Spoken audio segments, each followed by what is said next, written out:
bottom, I'm going down with you. Let's take it slow. Who cares where we gotta be?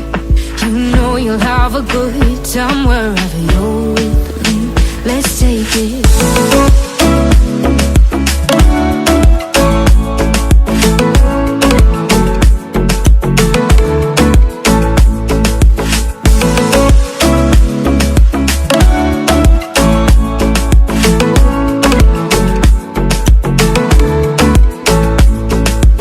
Ask me how we got here, cause you don't know how. You say we're taking on water, yeah, we're sinking now.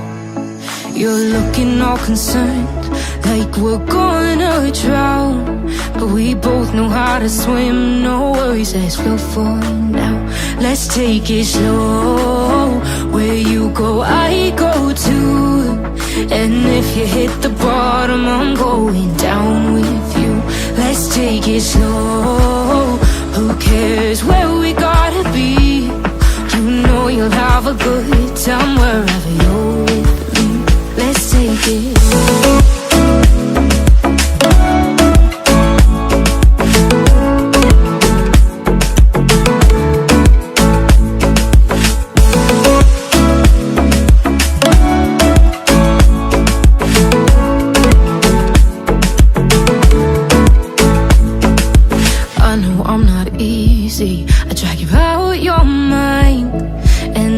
Days I hate you, but baby, you're still mine. And now we have the best times, no matter what we do. And even when we don't, there's nobody I'd rather choose. Let's take it slow.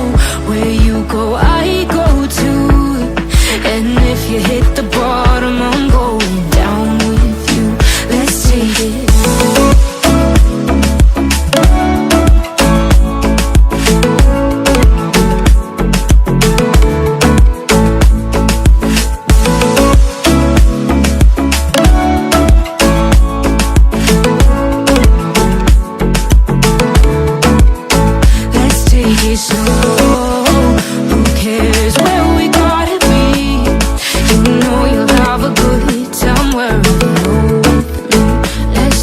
Slow, where you go, I go too.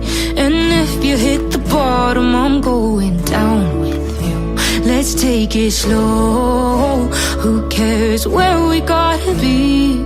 You know you'll have a good time wherever you're with me.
What's going on, guys? JSGC here, and we are here for another Manchester City live watch along. It is our final live watch along of the Premier League season, and it is Manchester City in our final away game of the season as well, heading down to West London, where we're going to be taking on Brentford with very little meaning on this game for Manchester City. A little bit of meaning for Brentford. If things go their way, they can finish as high as 7th, and they could well end up finishing in a Europa Conference League spot, which would be absolutely huge for Brentford. For Manchester City, Premier League title already been wrapped up, which is a double thumbs up from me. 3 times consecutive champions of the Premier League, also winning 5 out of the last 6 Premier League trophies.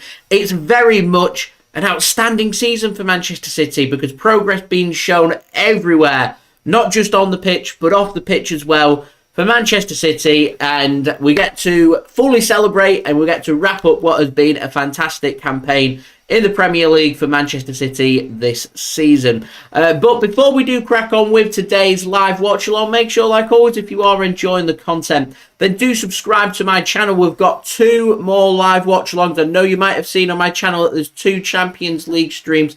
I will explain in full detail in a video coming up in the next week or so. I will dip in and out of that in this live stream about why that is. But we do have 2 more live streams to come after this game, of course. The massive FA Cup final next weekend against Manchester United, just 6 days away. The first ever Manchester derby FA Cup final, going to be massive.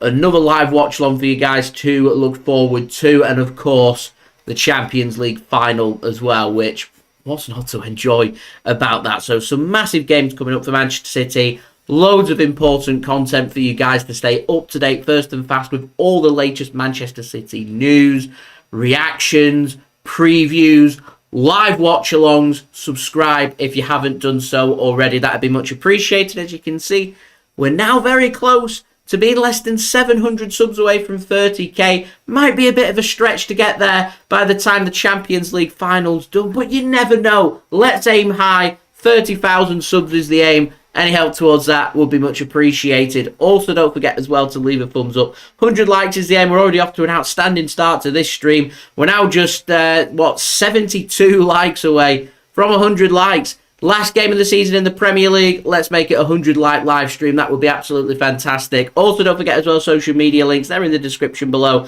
And also on the yellow banner too, if you want to go and search for me and follow me on my Twitter and Instagram. TikTok link also in the description too. If you want to go and follow me on there. Email also on the yellow banner and in the description. If you want to hit me up for any sponsorships for any videos or any general business inquiries. Also, don't forget to let me know your thoughts in the live chat, including your score prediction for this game, and as always, where you're tuning in from around the world. FIFA, thanks very much for tuning in. Cherry, love that name. Thanks for tuning in, much appreciated. John, as always, thanks very much for tuning in. Kevin, I will speak more about the teams in just one moment. Nadir, thanks for tuning in. Thoughts on Dortmund bottle job yesterday? I'm gutted for them, absolutely gutted for them. I had some interaction with Dortmund earlier in the season when City were facing them, and I really enjoyed my communication. It was crystal clear. They were very polite, very nice. I'll admit, got a little bit of a soft spot for Dortmund over in Germany, so I was very disappointed for them, absolutely gutted for them, that they couldn't get over the line. All the hard work had been done. It'd been a topsy-turvy Bundesliga season. I think it's lacked a little bit of quality in the Bundesliga this season, but Bayern Munich again getting it over the line, which... how many times have we seen that? It gets all a little bit boring, I am sure, but there we go. Also, Sufyan, thanks for tuning in, much appreciated. And Kevin says, I've been there throughout the whole season. And Kevin, are you tuning in from Iceland? Love that, if so.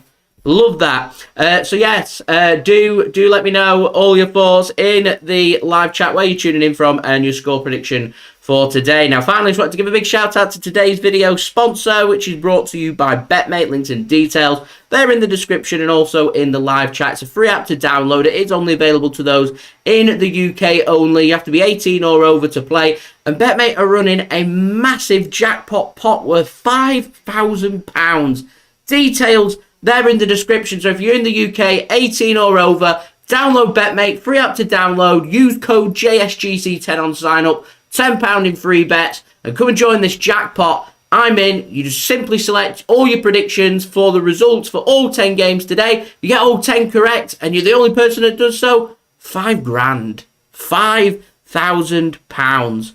Wow, massive jackpot to end the Premier League season, so go and check them out. As I said, links and details there in the description. And thanks very much to BetMate once more for sponsoring another live watch-along. Junaid, thanks for tuning in, going for a 2-1 victory today for Manchester City. I think a victory today for Manchester City is ideal preparation for me as we head into the very busy end of season for Manchester City with 2 massive cup finals, and the best preparation we can have is a good performance here today, and a victory I think will set us up very well. So 2-1, I'll be very happy with 2-1. I'm going today for, I'm thinking 3-1. I'm being positive. 3-1 to Manchester City, but it all depends on how the game ends up running. I think Brentford not having Ivan Toney, I think just changes things a little bit for me, but we'll see. Raul, thanks for tuning in from the United States of America. Much appreciated. Thanks very much for tuning in, and hope you are well in, it's the morning there, isn't it, in the US? So good morning to you, and thanks for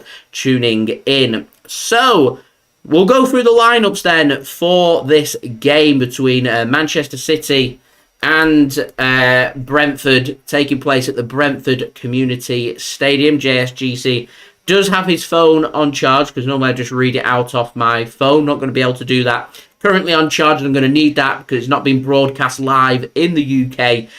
So I'm going to instead, just read them off the computer screen for the team lineup. So I'll let that charge, because I'm going to need that to get the stream up. As I said, it's not been broadcast, so I'll be able to pay attention. And then I'm going to pop on, which game shall I go for? I might go for Everton-Bournemouth, probably the most important game of today, as a massive scrap at the relegation. With 2 spots available for teams to be relegated. Leicester currently sitting in 19th place, taking on West Ham out of their hands. Leeds United as well out of their hands, playing Tottenham Hotspur away from home, and Everton at home to Bournemouth, who are just outside the relegation zone in 17th. And Everton know a victory for them today, regardless of what Leeds and Leicester do, they will be relegated. So 2 of Leicester, Leeds and Everton are going to be relegated today, which is huge. So in terms of odds, Brentford just over 2-1 to win this game. Manchester City just past evens at 11-10 to win this game, and 5-2 for the draw. I'm wondering if the teams might have been affecting that one. I am not too sure. So Kevin says tuning in from Gimli in Iceland. Love that one. I've not heard of Gimli. Where is Gimli in Iceland?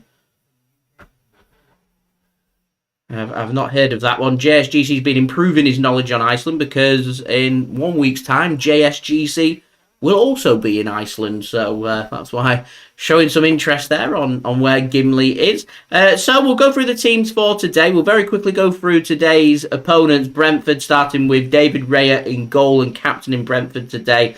Also starting with Hickey at right back, Rico Henry left back, and Ethan Pinnock and Ben Mee as their 2 centre-backs. In the middle, they have given Damsgaard the nod here, along with Onyeka and Janlet. So it is it Janssen that misses out?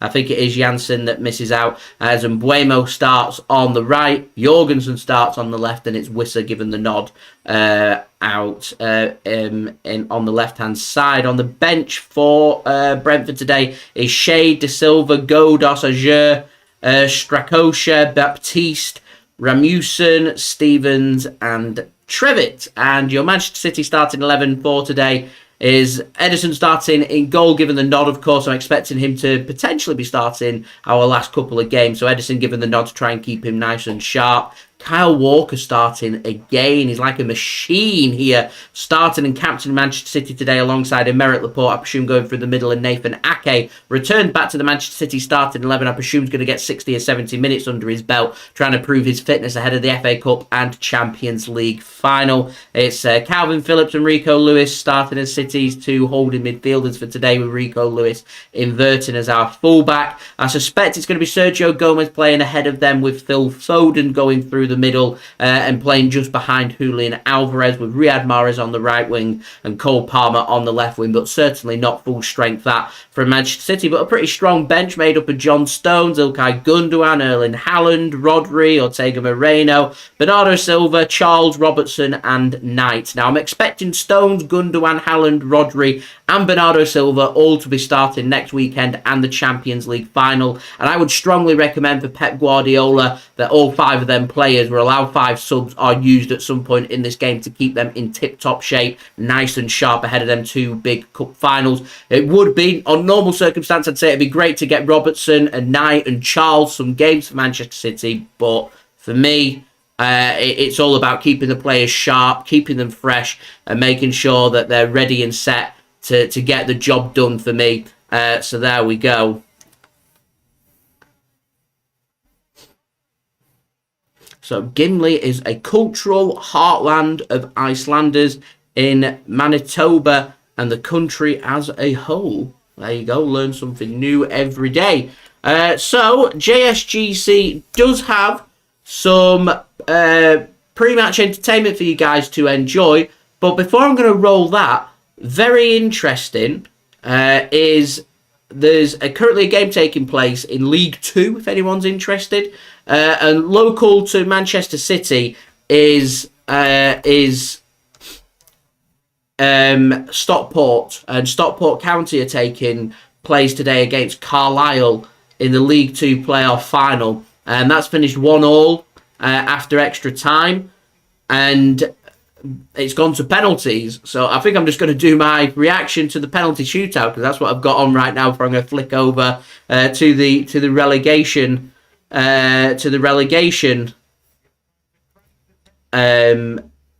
potential games. Of course, we're involving Everton is the game that I'm going to have on.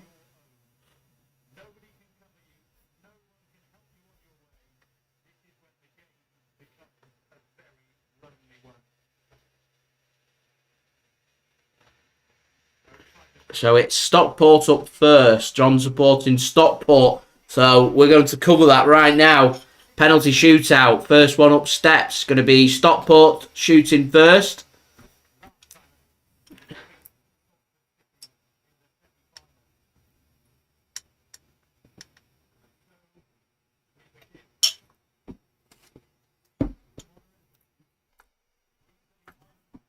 In front of the Stockport fans, and Stockport take the lead. Evans with the goal.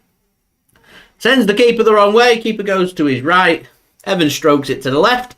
And a good start for Stockport, who, of course, got to the playoff final via penalties themselves against Salford. So they have been here before. A place in League One next season on the line for one of Stockport or Carlisle. We've got the League One playoff final taking place tomorrow in the final game of the domestic calendar. Sheffield Wednesday taking on Barnsley for a place in the Championship. We had the Championship playoff final concluded yesterday. That went to a penalty shootout. Luton Town, as Dennis steps up here for Carlisle, sends the keeper the wrong way. As the keeper goes to his left and just stroked to the keeper's right as Dennis equalises for Carlisle, and both teams underway here for this penalty shootout. As Luton Town yesterday beat Coventry City on penalties, went to sudden death. And a cruel way for Coventry to see their season come to an end. It's the best way to win for Luton Town, the worst way to lose for Coventry City. Of course, really felt for Coventry yesterday, as it's just, you don't want to lose that way. But it does mean Kenilworth Road soon come to the Premier League, and all the Premier League supporters get to experience the uniqueness of Kenilworth Road, going through the houses, the away ends. I can't describe it. As Stockport step up for their second penalty. And it's saved! Keeper goes to his right-hand side. It's a big save from the keeper. And Stockport miss. And Carlisle have the chance here.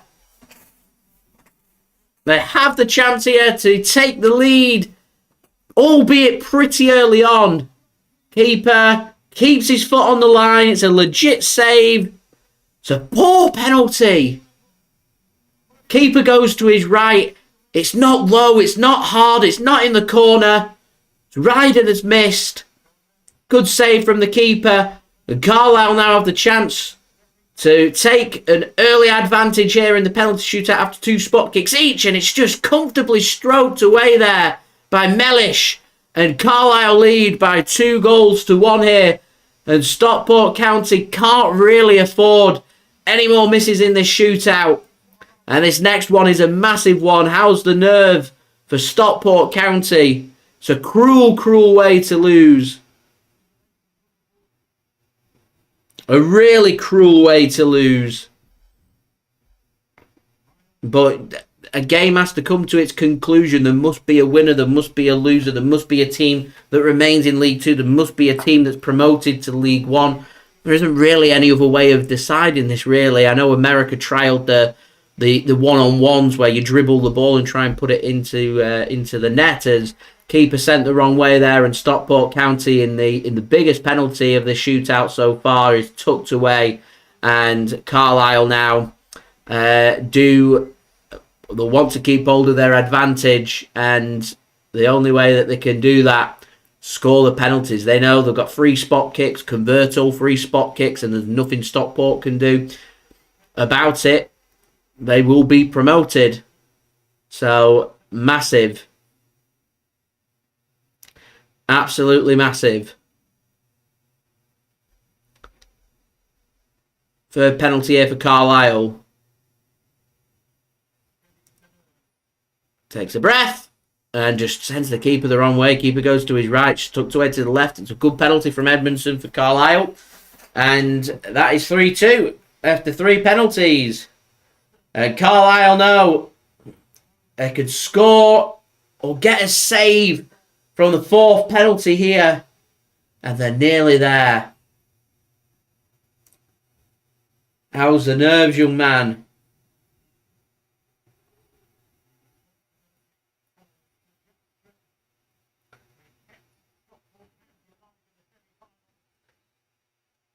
Stockport need to score here. One deep breath, longer run up. Oh, it's a great pen. Stretton it is with the goal. It's 3-3. And Carlisle now need to score. They need to score. A miss here for Carlisle just turns the momentum, because a miss here for Carlisle and a goal for Stockport, and all of a sudden you're in sudden death and you're under all kinds of pressure. So this is a massive penalty for Carlisle.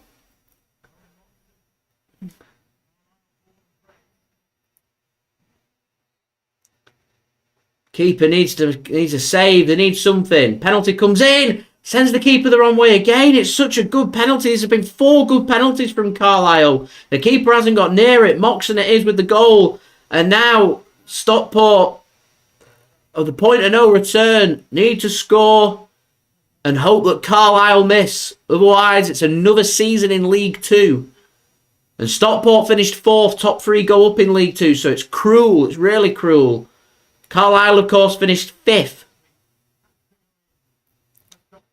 It's a 4th place 5th, and it could be the 5th place team that goes up. This needs to go then. Really needs to go for Stockport. Otherwise, it's game over and Carlisle are promoted. Scores by any means necessary, and it's tucked away. Keeper sent the wrong way. But Carlisle, they won't be bothered about that. They really won't be bothered about that. Because this is the penalty now, ladies and gentlemen. The penalty that could send Carlisle up to League 1.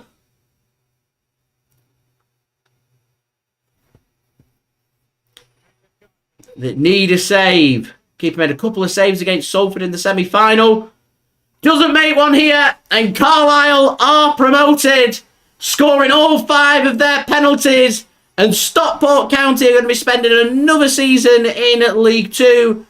And Carlisle United promoted to League 1. And huge congratulations to them.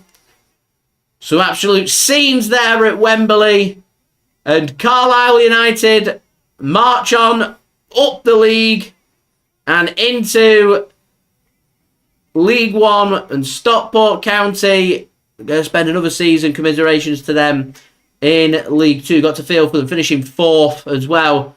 It's difficult to pick yourself up from that for Stockport County, but players look devastated. As I said, it's the best way to win and the worst way to lose. Right, guys, I'm going to go and grab my phone. I'm going to get everything set up. I'm going to get my stream sorted to watch the game for Brentford taking on City. As I said, it's not been streamed in the UK. So leave a thumbs up. That'd be much appreciated. 64 likes away from 100 likes. So any help towards that would be much appreciated. 63 likes now. 62 likes now away from 100 likes. Any help towards that would be great. Subscribe as well if you're new around here. And do go check out today's video sponsor, BetMate. Links and details there in the description. Remember, you got roughly around 2 minutes to come and join the massive jackpot pot. £5,000. Predict all 10 results. Go and check it out. The links and details, they are in the description. So I've got some very short pre-match entertainment. It's my preview from yesterday while I get set up. Once I'm set up and everything sorted, I will roll the live stream for you guys. So hopefully I'll have that set up in a minute or two, and I'll see you very soon.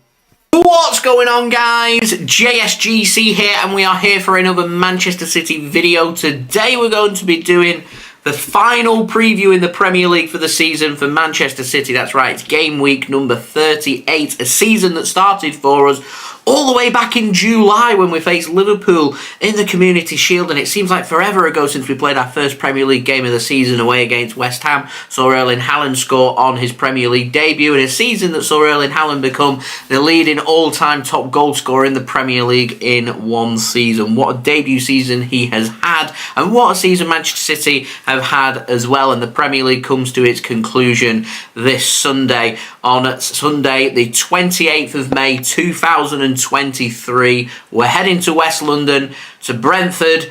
It's going to be Brentford taking on Manchester City at 4:30 p.m. BST. Going to be doing a live watch along of this game at 4 p.m. for you to go and set your reminders for. The link to that will be out later on this evening. Anyone that is heading down to West London, do have a great time. I'm sure that you will. The sun's out. It's bank holiday weekend. It's end of the season.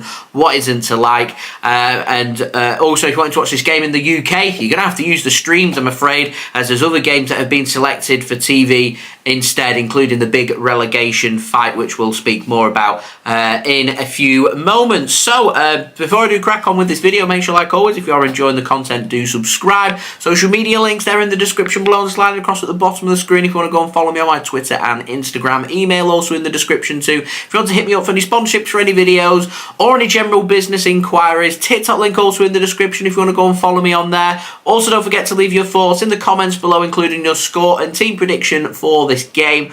Also, don't forget to leave a thumbs up. 100 likes is the aim. And finally, I want to say a big shout out to BetMate, today's video sponsor. They've got a massive £5,000 jackpot to end the Premier League season. It is their prediction pot. The person that manages to predict every single result from the Premier League this weekend will manage to win the jackpot of £3,000. The person that scores the most amount of points, though, will win £1,200 in first place, and it's paying up to the top 10 places. So go and check that out. To play, it is £5. However, if you go and download the free BetMate app using my link in the description and you use code JSGC10 on sign up, you'll get £10 in free bets. You can use them free bets to join this pot for free. The FA Cup final pot's available. The Champions League final pot is available as well. So do go and check out BetMate. That would be much appreciated. Do remember, you do have to be 18 or over to play, and you also have to be based in the UK only to be able to play the game. It is the last time I'm going to be mentioning BetMate in this video, as there is no special Manchester City pot for this game against Brentford. Instead, you've got that incredible prediction pot, so do go and check them out. Do remember, though, if you are going to gamble, do gamble responsibly, and when the fun stops, stop. Brentford, then, currently won 4 of their last 5 games. Only lost come away against Liverpool 1-0. Won the last 2 games. Won at home against West Ham by 2-0. Won their last game last weekend away against Tottenham Hotspur 3-1 as well. Being led by manager Thomas Frank, having a fantastic season and doing very well. They do have something to play for. Currently sitting in 9th. They know that if Brentford win here and points are to be dropped, with Spurs playing against Leeds and also Aston Villa playing at home to Brighton, if points are dropped by both teams in them games and Brentford win this game, they'll finish 7th, and that will be a spot in the Europa Conference League. It is out of their hands, though, so to suggest that this might be a dead rubber game, it isn't a dead rubber game. There is something on it. It's unlikely that Brentford will get that, but it could well happen. And Brentford had a fantastic season this season. Remind me a lot of how Brighton have done this season, and they were very difficult on Wednesday night for Manchester City. We already know that Brentford are the team that have beaten us at the Etihad Stadium. They are the only team that can do the double over Manchester City in the Premier League this season as well, and I think City are going to want to avoid that happening. And Brentford, pretty similar style to what we played when we faced them away from home, is what they're going to play at home here as well, which if you think back to that game just before the World Cup started, Brentford aren't a physical team. It's not a physical contest. I'm not too concerned about injuries, but they are a team that play football. They are a team that work very hard as that. A team, they're very compact. They restrict space very well. They move the ball very well. They attack very well. They're clinical in front of goal. This is a difficult game away from home for Manchester City, and in an ideal world, we want to be taking a win into our game against United next week in the FA Cup final. We want to be getting some momentum. The last thing we want here is we drop points in our last... There's enough waffling from JSGC there. We do have the players out. JSGC has found a stream, so hopefully, fingers crossed, it'll be a good stream. Not had many pop-ups. Nothing inappropriate as of yet as well, which is good to see. The sun shines out in, I think, just about everywhere in the UK. Pretty hot here in the northwest. Sun's out over on Merseyside, which is also in the northwest, probably about, 50 odd miles away from where I am. It's out in West London as well, around 230 miles away from where I am as well. Been a nice bank holiday weekend here in the UK so far. And we are ready and set for kick-off here between Brentford and Manchester City.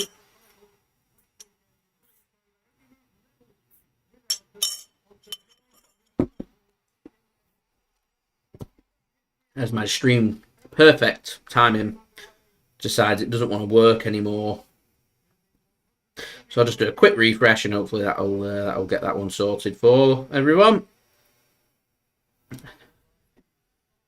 I presume we've had kickoffs, so I'll just roll the timer. This is just how it is. Julia, thanks for tuning in, much appreciated. The Bill, thanks for tuning in as well, much appreciated. City, I think City are going to revert back to their kit for this season for the two cup finals, FA Cup final and Champions League final. It's just today they're going with their new shirt, which I presume is down to maybe sales not being as high as maybe what they were hoping. So they're wearing the shirt to try and boost a little bit of interest in the new shirt ahead of the new season. I would presume.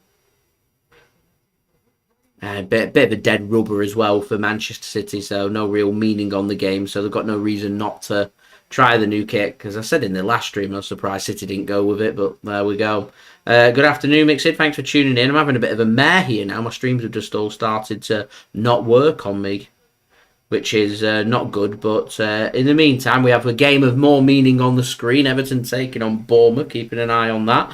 An Everton win today will relegate Leicester City and Leeds United. Leicester City taking on West Ham at home. Leeds United taking on Tottenham Hotspur at home. And an Everton win today means that these other games redundant. And Leeds and Leicester, they would be relegated to the Championship. Bournemouth got absolutely nothing to play for as well.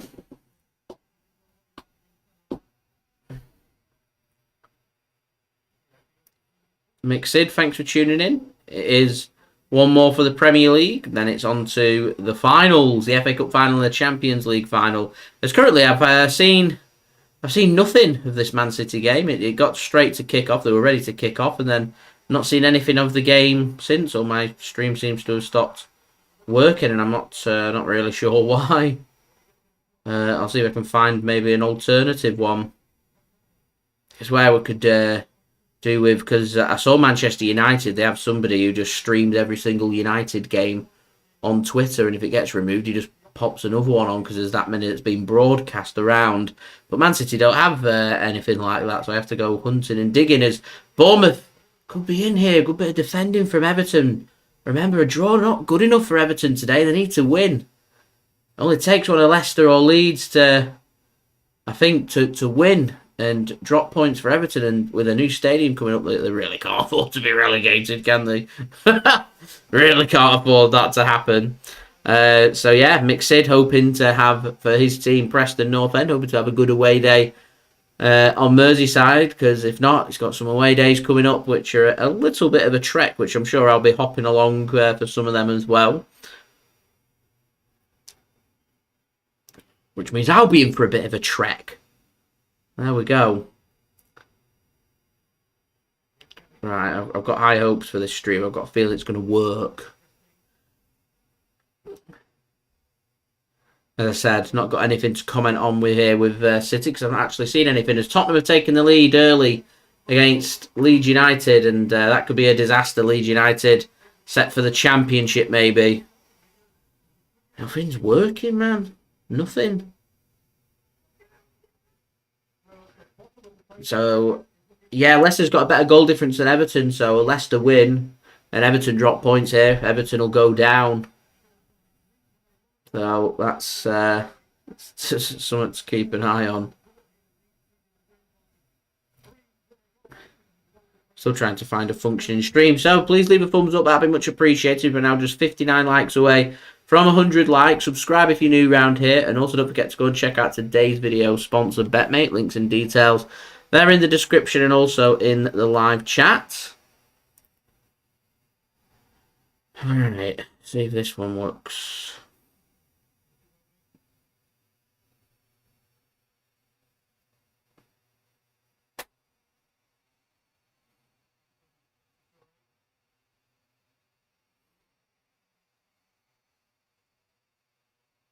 No, nothing works. Nothing works. The bill, yeah, Man City will be wearing white shorts. They're in the home kit today.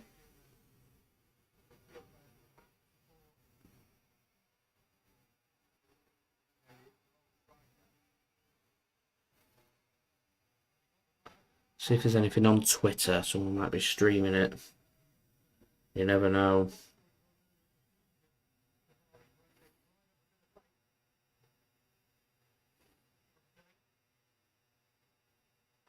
Oh, I think someone glorious is. Oh, there we go. A shot comes in from City, which is wide of the mark. What minute am I on? 4 minutes. So I'm probably about 3 minutes behind here, but 3 minutes behind is not bad. I'm sure someone in the chat will let me know if there's something happening and there's a goal. Then I can start paying attention and seeing what's happening there. I think this game with City here, I think the most important thing we've got here is it's just we want to stay injury free, as Cole Palmer had a shot saved by the keeper Raya. This has just started to buffer, so I'm having a bit of a mare here, to be honest, guys.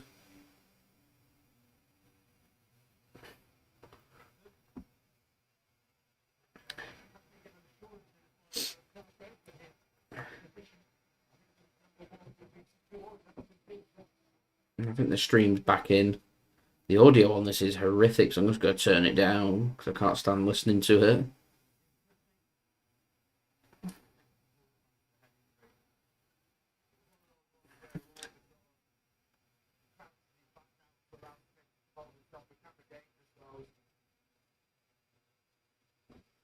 There we go.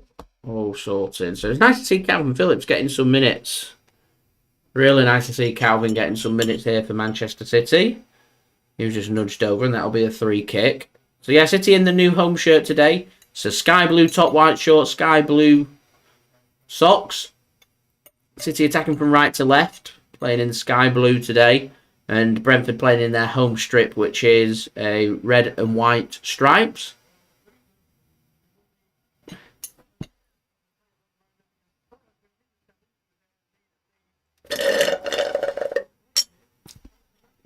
Aston Villa have taken the lead against Brighton. And that's a battle for the Conference League, is what's to play for there. So at the moment, that keeps Aston Villa ahead of Spurs. And a position in Europe for Aston Villa, which would be massive for Aston Villa, and a big blow for Tottenham Hotspur. And of course, Brentford playing here today. very much outsiders of making it into the Conference League. So, guys, don't forget to leave a thumbs up if you are tuning in. Subscribe as well if you're new around here. And also go and check out today's video sponsor, BetMate. Links and details there in the description and also in the live chat. As a corner comes in from City, cleared momentarily by Brentford and just headed back towards the keeper. Maybe a lack of communication, they don't get it clear. And City can gather that ball up and Phil Foden. And I think of all the players that's been playing over the last 3 games for Manchester City, I think Phil Foden might just be that player that has impressed me the most. He's a player that I don't think will be starting against United or against Inter Milan. But I think with how he's played, I think he gives Pep Guardiola a bit of a selection headache because he can play on the right, left and through the centre. So, there we go. I think there's a bit of a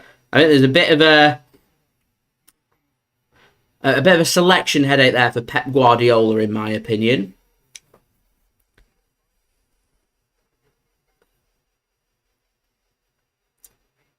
I'm amazed City's gone with so many of our regular starters on the bench. There's 5 first-teamers on the bench. I thought Pep might have gone really strong here and had 7, 8, even 9 first-teamers out so they're nice and sharp, and then give them 45 minutes for maybe 2 of them, and then 60 minutes for another couple of them, and then 70 minutes for another, and just take them off and manage the squad that way. Obviously, City suffering a little bit at the back that Kyle Walker starting another game for Manchester City. And what's most interesting is Nathan Ake starting here today. If he can prove his fitness ahead of the FA Cup final and Champions League final, does give another selection headache like Phil Foden does with Pep Guardiola. I think Nathan Ake and Kyle Walker, there's a decision that has to be made because Ruben Dias and Manuel Akanji are going to be starting against United and against Inter. And so if that is the case, is it going to be Walker on the right or Ake on the left? Ake's done absolutely nothing wrong. He's just picked up an injury. He's been out for the last, 2-3 weeks. He had an injury just before that after coming back after a week or 2. So Kyle Walker's had quite a few games, and the fact that he's playing another game here might be telling me that City might be leaning more towards Nathan Ake. But on the upside, City aren't playing for another 6 days, so I'm not buying into this player fatigue, and there's enough rest out there now ahead of the FA Cup final for me. And then there's another 7 days between the FA Cup final and the Champions League final. So there we go. As Newcastle's taken the lead against Chelsea away from home, Liverpool have taken the lead against Southampton away from home, Arsenal have taken the lead against Wolves at home. So plenty of goals flying around in the Premier League. We still await the first goal here between Brentford and Manchester City.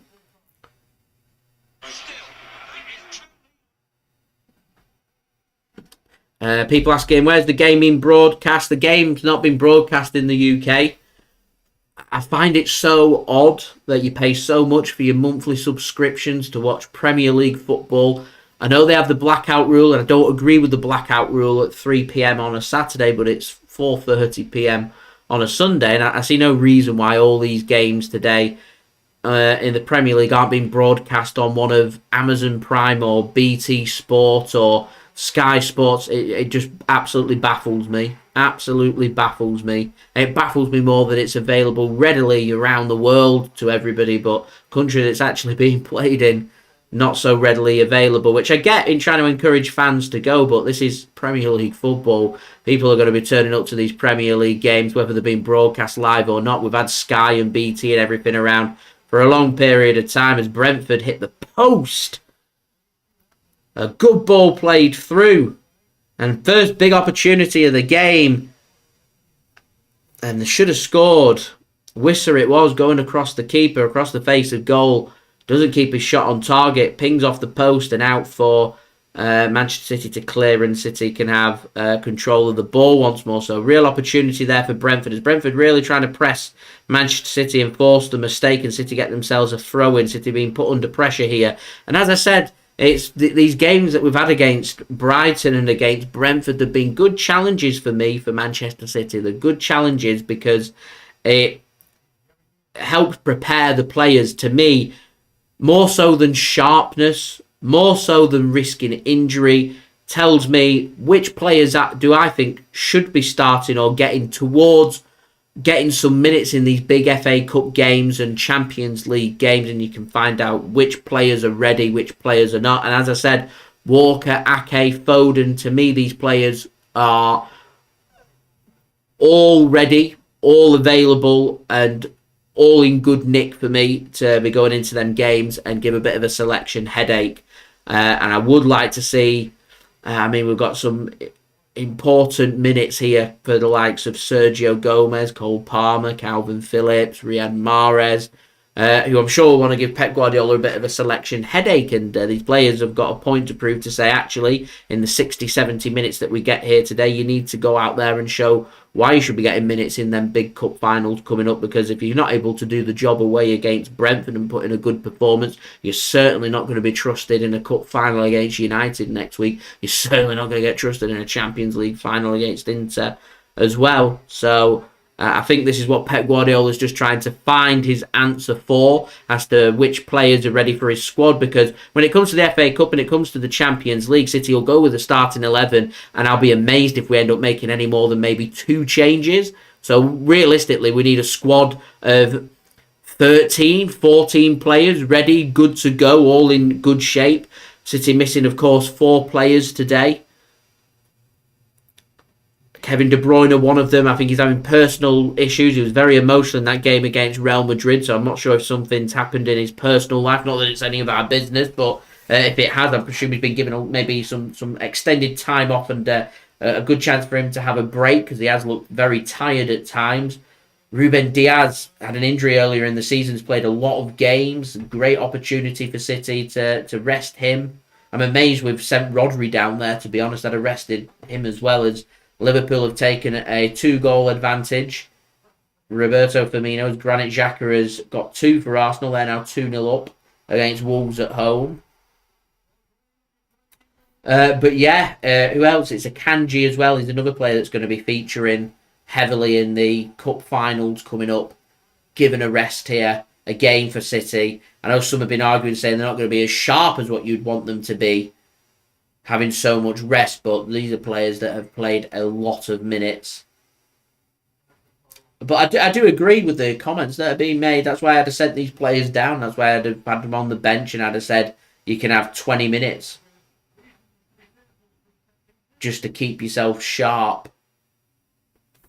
Because a couple of them players have played no minutes. Oh, so close from Everton. Great it was. I'm just keeping an eye on this Everton game. It's the most important game down at the bottom. Currently an injury to Brentford here at the Mo. Andy, thanks for tuning in. Much appreciated. On a nice little short break over bank holiday weekend. Why not? Hope you and Alison are well. Nixon cheering on Bournemouth at the moment. 16 minutes in, doing the job. Doing the biz. And Brentford haven't really struggled here against City. First 15 minutes. And I think City just risk killing a little bit of their momentum that they've worked so hard to keep. But City obviously choosing to keep the players fresh rather than risking the injury and fatigue and burnout. And as long as we've got a fully fit squad to go at next week, JSGC will be very happy with that. And all this momentum and speaking about winning games, nothing matters other than the 90 minutes next week. City could lose here today 3-0, end up having injury-free, go full strength next weekend. If we beat United, I'd say what we did this week was worth it. On the other hand, you take the risk, City don't beat United, and all of a sudden I'll be saying, why have we not gone strong for the last couple of games? Why have we not kept players sharp? Why has it taken us a little while to get involved in the game? So, interesting. I think Man City will just continue to plug along here, see if they can find an opening and find that goal that they'll be looking for. I am sure this stream is so laggy and it's buffering along. I think I'm just going to keep an eye on. I think I'm just going to keep the stream as it is, because it's in HD, so I can quite clearly see what's happening. and I'll get notifications of when there's something that happens in the game, so I'll be able to cover all the key moments. As I said, these blackout games are the worst kind of games to cover when it comes to live streams, because the only way I can watch these games. But it is what it is. Everton try and square it across and out for another corner here for Everton. I'm sure the word will have filtered through at Goodison Park that they need to win this game. Can't be relying on favours from others, as we're nearly on 50 likes here now, which is fantastic. Just 2 away. Also, don't forget as well to subscribe if you are new around here. And also don't forget as well to go and check out today's video sponsor, BetMate. Links and details in the description and also in the live chat. Nearly 20 minutes in here on the final weekend of the Premier League. After today, it is only the FA Cup and Champions League to go for Manchester City. There is a domestic game tomorrow in the form of Barnsley taking on Sheffield Wednesday in the League One playoff final for a spot in the Championship next season. We've seen Luton Town yesterday promoted thanks to a penalty shootout victory over Coventry City that finished 1-1. We've seen the League Two playoff final taking place as well today, which has seen Stockport County lose on penalties after drawing 1-1 with Carlisle United. So congratulations to Carlisle on their promotion to League One, and congratulations to Luton Town on their promotion to the Premier League.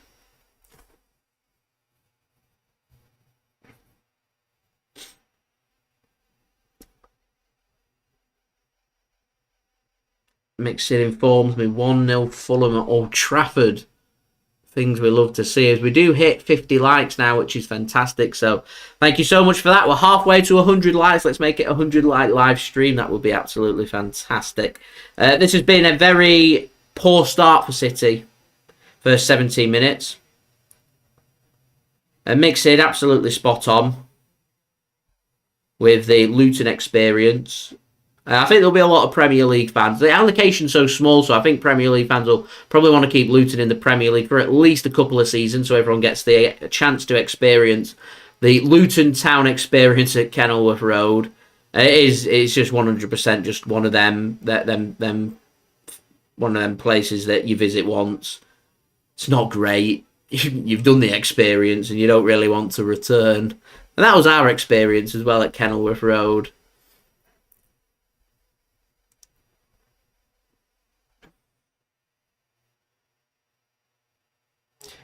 Bertrand, I was just speaking about that. You're damned if you do, you're damned if you don't. Do you go strong, keep the momentum? Do you rest and not keep the momentum? What do you do? What do you do? As I said, we won't get a proper answer to that. You can agree or disagree. We don't know if it's the right thing to do until Manchester City play next week against Man United. Only then will we have a proper answer. There's Aymeric Laporte here. You want Brentford want a penalty.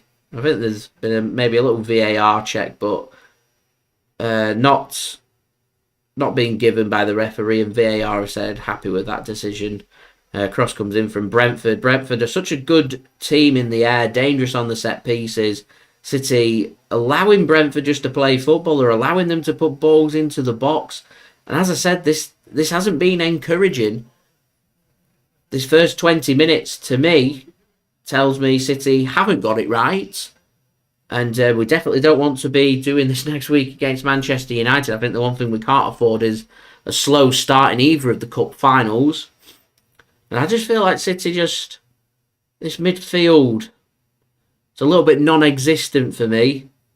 Makeshift defence. I think we're going back to that depth again. I think you pluck along past the key 13, 14 players, and all of a sudden the depth to me isn't really there. Dad tells me never go to Tannadice ever again of Dundee United being relegated. If so, I'm not sure if Craig's tuning in or not. If he is, I do apologise for bringing the bad luck. Really do apologise.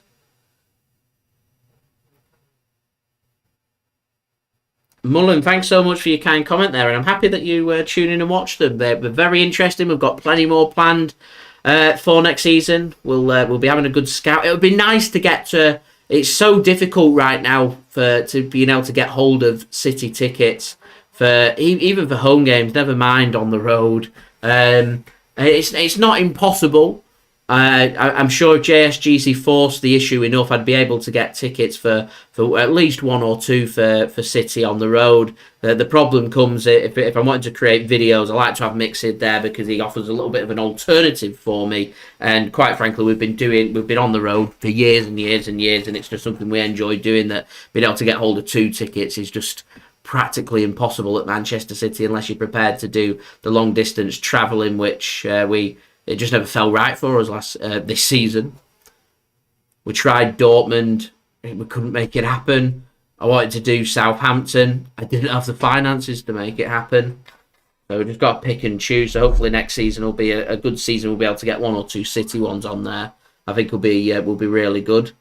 A European one, that'll be amazing. I think that's probably my best bet. As I said, we have to wait for the schedules to come out to know when we're playing and when we're free and things like that. Dundee United relegated. It's very sad. I'll message Craigie Boy in a bit. He said he had tickets. They played Killy today. I think was it Motherwell or Killy? Oh no, it was Motherwell. He had Motherwell away. He had tickets for it. I don't know if he's gone. Because he said he managed to nab tickets for the away match, and I thought about asking, do I fancy going with him? Never been to Motherwell, and I thought,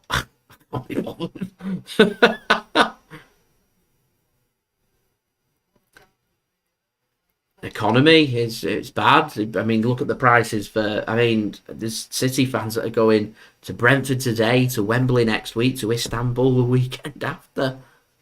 It's so expensive. Match tickets are expensive. Travel's expensive. The day out's expensive. You got to pick and choose.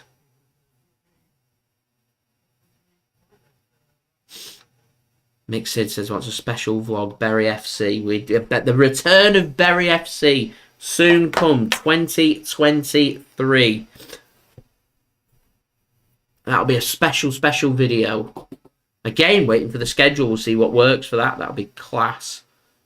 I've been to Gig Lane a couple of times, so got a bit of experience. So I can know where to go and stuff. So that should be good. Cross comes in for City from this set piece. Free kick given it to Brentford. Oh, I wonder if Man City are just lacking a bit of enthusiasm for this game. It's a game I think Man City can do without. Maybe I feel like JSGC is lacking a bit of enthusiasm for this game against Brentford. I've done very little commentary on it. I've been having a chat with you guys. I've been watching this Everton game because it's just got more meaning. Just how it is. Just a situation we find ourselves in. Mullen, thanks so much for that kind comment. Yeah, it'd be hopefully the tray again. Fingers crossed that we've not even factored in travel. Trains have been an absolute mess to get to places. But on the bonus side, if we have to drive somewhere, we can take the drone with us and we can get some good aerial shots. Is the advantage we have. And surely the second for Aston Villa it is against Brighton. Brighton on the beach. Literally on the beach. Aston Villa set to secure Europa Conference League football. That'll be very exciting for their fans. So, how much a ticket? So, if you wanted a ticket for a City game, if you're a non-season ticket holder and you want to go to a Premier League game, just to put in like a price comparison, they tend to do like different category tickets. So Category A games are either local teams, so Liverpool, United, Everton, along with the big six, so Arsenal, Chelsea, Spurs, etc., etc. Then they cost tickets for them cheap as 60 quid. They can range anywhere from like 60 to 85 pounds for a ticket or something crazy like that. My Tottenham ticket for this season and Everton were both north of £60. But if you go for the cup games, which is what I would recommend if you are a visiting fan to Manchester City to the Etihad, if you have the time off and you're able to do a midweek game, any Champions League game. I mean, I've been able to get hold of tickets for every single Champions League game, bar the Real Madrid game, which we won't go into the criteria things. But if Man City had done the criteria properly, I'd have got hold of tickets for that. And I don't think you can beat European nights, and they're very accessible as long as you've got a membership. And the group stage games, tickets are like £25, £30. You get £5 off with your membership as well, so very affordable for the cup games. The FA Cup games at weekends are pretty good. League Cup games as well, particularly the latter stages, I think are very enjoyable, and again, pretty affordable. A lot of the cup games are normally below £35. I think the latter stages of the cup competitions and the latter stages of the Champions League, obviously prices are going to get very expensive. I think the Real Madrid match prices were, I think they were like £50, £60, £70 mark. Whereas the quarterfinal I went to against Bayern, the tickets for that I think were £45, which I don't think is bad value to watch a Champions League quarter-final first leg match between a very prestigious, very good Bayern Munich team and an excellent Manchester City team. So it gives you a rough idea. I don't think the prices for the cup games are too far off. The Premier League ones, I mean, if you're only going to 1 or 2 Premier League games in a season, which at them prices is all JSGC really can afford, then you're probably looking at north of £50 to £60 for Premier League tickets. But you just got to pick and choose. They tend to, if you have to plan ahead really. But if you know you're gonna be coming to the UK at any point in the next 12 months, and you know what date you're going to be here, and you know City are going to be playing whilst you're here, as long as you plan far ahead in advance, you'll be able to get tickets. Is how the situation works. That's how I'm able to get tickets, and I see no reason why others from around the world aren't able to get tickets. I mean, it's just all just about keeping an eye. I mean, it depends what game it is, and just keeping an eye on what's available. City sometimes just release tickets randomly close to the event, and when games say they're sold out, all of a sudden a day or two before people release them. I remember the Everton match being sold out like a few weeks beforehand. And then it's New Year's Eve, and all of a sudden it gets to Christmas time, and it gets to like a day or two before people are feeling a bit worse for wear and think, see, a lot of season ticket holders anyway, like, I can't be bothered with that, and all of a sudden 200-300 tickets get released back to the club. They're put on sale, and you're able to get tickets for a game that's been sold out for weeks. So I think tickets at City, in rule of thumb, are pretty all right to be able to get. City have picked up a lot of new fans over the last 12 months, so I'm not too sure about how easy for next season it's going to be able to get hold of tickets. I imagine Man City will probably learn their lesson from this criteria malarkey with Real Madrid, and will look to try and encourage fans for the lesser games to get tickets by doing a lot of what they did this season, which is putting promises out there to get tickets for the United game, the Liverpool game. You had to have been to at least 5 games last season, and I can see City doing something similar for a lot of the big teams next season, and saying you need to have been to at least 5 games at the Etihad. You need to have a certain amount of points to get tickets, because then it's going to encourage people to come on a more regular basis to go to the games that might not be as attractive as playing Arsenal or Manchester United or Liverpool, and it'll encourage fans to go to matches like Luton Town at home. And I say Brighton. I was speaking yesterday. I think I want to go to United. I want to go to the Liverpool game. So I've got the criteria and I'm able to get tickets. I want to go to them. But I said in terms of footballing ability, I was so impressed with what I saw with Brighton and Hove Albion, that if they can keep hold of some of their players and keep the manager, I actually think that'd be an excellent game to go to. I reckon I'll be able to get tickets for that as well. But again, it all depends on the schedule and what we're doing, because we go to lots of different places, and affording things for football and following it can be very expensive, going here, there and everywhere. So alternatively, it's why JSGC does these live watch-alongs on a regular basis for you guys to have regular content there. Rightio, this game's starting to... the Everton game this is, starting to warm up. Everton starting to have shots. Bournemouth not really getting a look in here. Everton, I think, will feel much better if they can just settle themselves down and get that all-important opening goal for the Man City match. Brentford not really found an opening. Man City are just not doing much. There's not much happening, to be honest. I can understand why Brentford Man City maybe isn't on TV, because it's just not that exciting. The Man City rotation team against a Brentford team that's got very little to play for. As Mixid says, Las Palmas of Gran Canaria promoted to La Liga. That should be a penalty. Referee! It's giving a free kick! It's giving a free kick to Bournemouth. Smith happy with that. Chance here for Leicester. What's happened at Leicester? Leicester are ahead! Harvey Barnes! And right now, Leicester City are safe! Wow!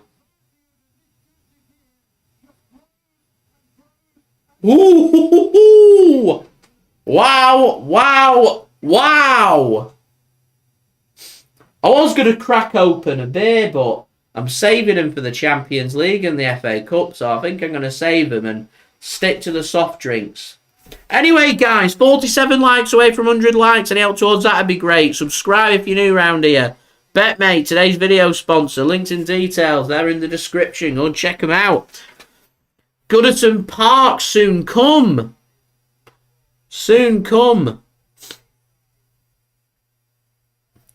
And I completely agree. Absolutely agree with S. Mirren.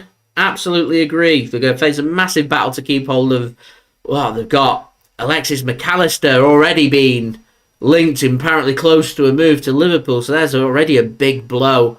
But listening to their chairman was very interesting, and he was saying that the way their business model works is they sign players for cheap who they know are good players, they mould them into even better players and sell them on for profit to make money. But to me, as I was saying in my review video after the game with City in midweek, that to me, Brighton have peaked. They are the best that they can be right now. And the only way that they can get better is keeping hold of their top players. If they don't keep hold of their top players, naturally, you will see them starting to decline. Now, they might replace them with some other fantastic football players that in 12 to 24 months are getting linked with big money moves to other Premier League clubs, because the chairman was describing them as the Premier League gateway club. The move there that they can't promise all this mega money and Champions League football, but what we can promise you is regular playing time in the Premier League that gives you a good opening to potentially go into other clubs. So I presume that's why players are very interested in, signing for Brighton, playing their minutes, playing well and getting the move because they believe in their ability. We've seen it with other players before as well at Brighton, and I think that's just how their model worked. But they've got European football next season. To level that up with Premier League football is going to be a difficult thing to do. They need depth, and to me, if they want to improve and they want to climb up that table, and they need to be pushing on, because they've got some great players with a great manager. And to me, if there's a time now to break away from that philosophy and really back the manager and back the team, now is the time for Brighton to do it. Because if they don't, I can see in the next 12, 24 months or so, manager will be on his way, players will start to leave, and naturally you see it with Leicester City. They've had so many good players. All of a sudden, you find yourself in a period down the line where you're no longer of the Premier League quality, and you face the prospect of dropping out of the Premier League and losing the Premier League money. And all good things do have to come to an end. And whilst I'd encourage you, enjoy the good times whilst they're there, it's just naturally, I think, to me, just one of them things. Is Southampton 2-2? Wow.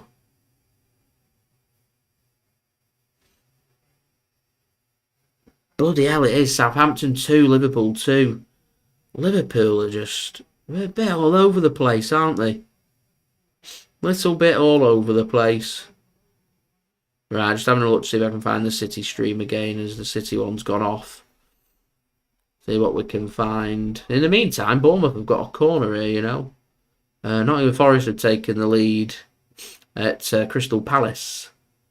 And congratulations to Nottingham Forest staying in the Premier League. Not easy. Not an easy thing to do. Bournemouth float this one to the edge of the penalty area. Shot comes in. He looked miles offside there. Miles offside. Maybe referee's just waiting for the flag to go up. The shot comes in and it's wide.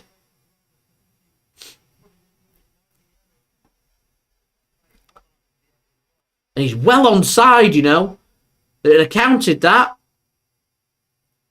Bournemouth should score. He should score.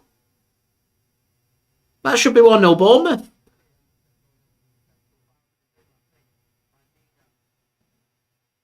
Absolutely no way is that a penalty for Bournemouth. Said there's a VAR check on Yeremina pushing over one of the Bournemouth players. Absolutely no way for me.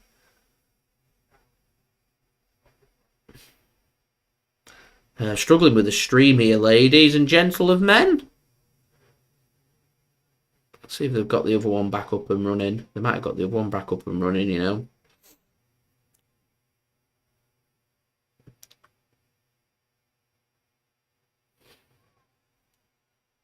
No, it's been removed. Just waiting for it to come back on. So in the meantime, we'll just speak about this Everton Bournemouth game.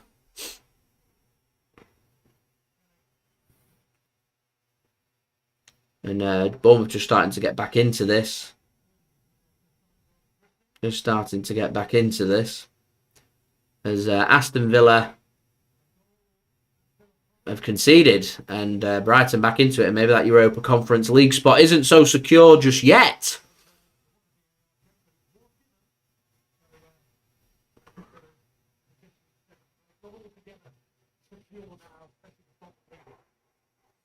There we go. As it stands, Aston Villa still in a good position with that extra point. However, if they're to concede and Spurs hang on at Leeds, with Spurs into the Europa Conference League spot, and if Spurs drop points as well at Leeds, Brentford, for their game against City, if they can beat us, could make the Europa Conference League. And Everton want a penalty.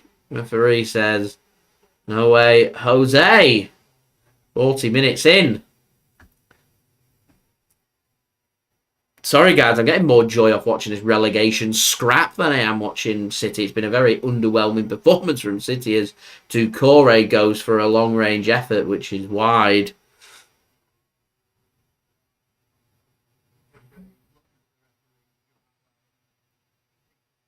There's nothing in that at all. Never a penalty for me. So it's desperate from Everton. But it will be desperate. It's 40 minutes in. They're relegated right now. It will be desperate. As Manchester United have found an equaliser through Jadon Sancho against Fulham. Let's see, what team? What have United gone for with their team? Let's have a look. They rested some players ahead of the cup final.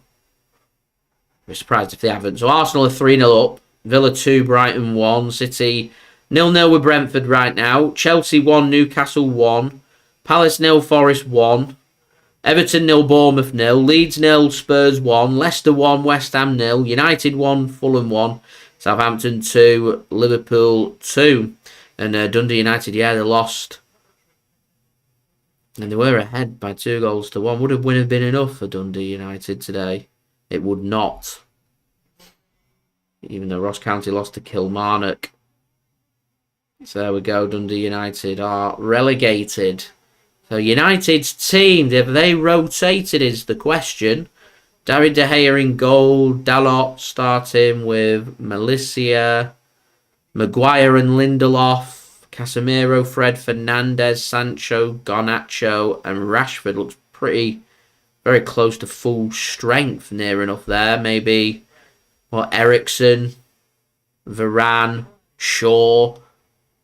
3 players gone pretty strong, certainly stronger than what City have in our match against Brentford. Right, have we got Brentford City stream now? We do, back in action. Heading towards half time. 5 minutes remaining. Not been a brilliant performance from City so far in this game. It keeps buffering as well.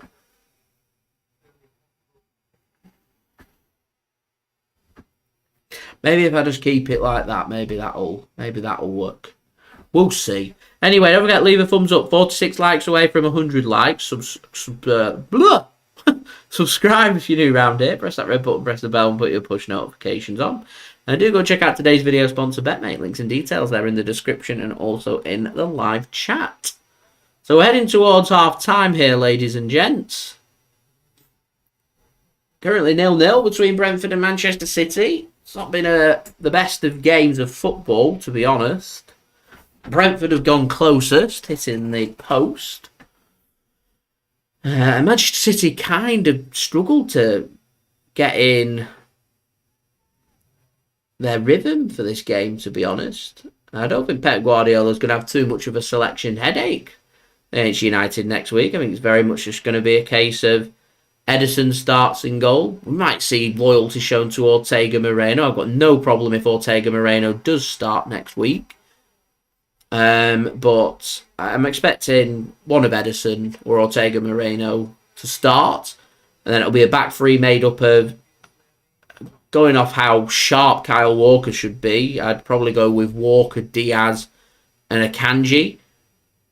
Helps with the pace of Manchester United on the attack as well, actually, going with Walker. And then I would go with John Stones and Rodri as our two defensive midfielders. Gundogan and De Bruyne ahead of them. Bernardo on the right, Grealish on the left, and Haaland up top. And I think that team wins the FA Cup. And I think if I was to make any changes from that team, if it does get the business done on Manchester United, then I think I'd be pretty tempted. Oh, Bournemouth are in here! Bournemouth are in! Bournemouth are in! Oh, what a block! Solanke takes the extra touch. Does he need to? Esmeralda says Gomez is awful. Now, I've been pretty impressed with Gomez over the last couple of games, but yeah, you're right. And I think Cole Palmer's a top quality player. To me, he needs a good loan next season for Manchester City. I know over the last couple of games he's put in some really impressive performances, and that to me shown his quality. But I think the likes of Gomez and Palmer need regular minutes. A good loan for both of them is what is needed.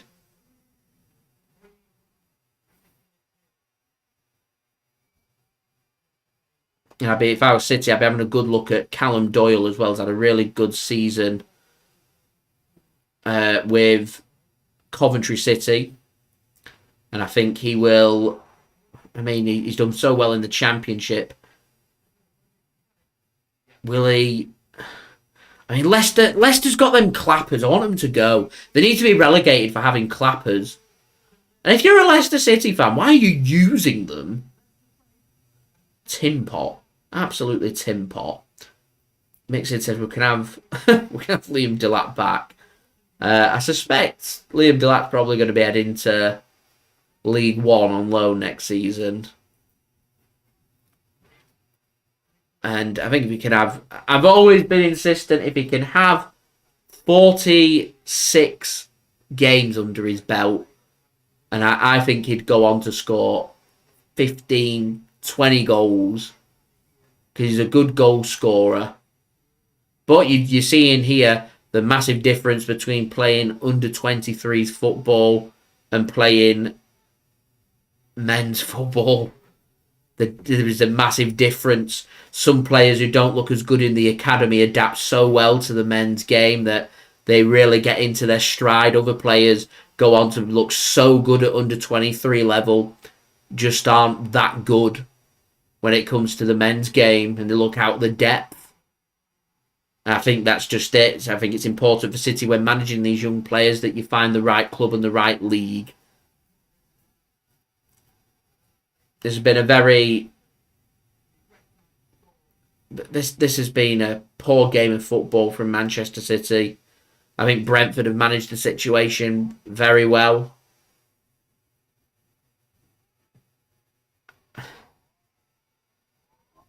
And the players are... I mean, 1 minute added on here. I mean, the players are... I don't even think of that false either. As I said, it's just a game that Man City could really do without. I think City's aim here will just be to maintain their unbeaten run. They won't want to lose this game. As City could be in here, down the left-hand side. And it gets squared across. A good block. And Manchester City just attacking here down the right-hand side. Can they get a ball into the box? Can't be long left here. And the ball does come in, and the header is wide by Julian Alvarez, who just holds on to his buttocks. He has hurt his buttocks.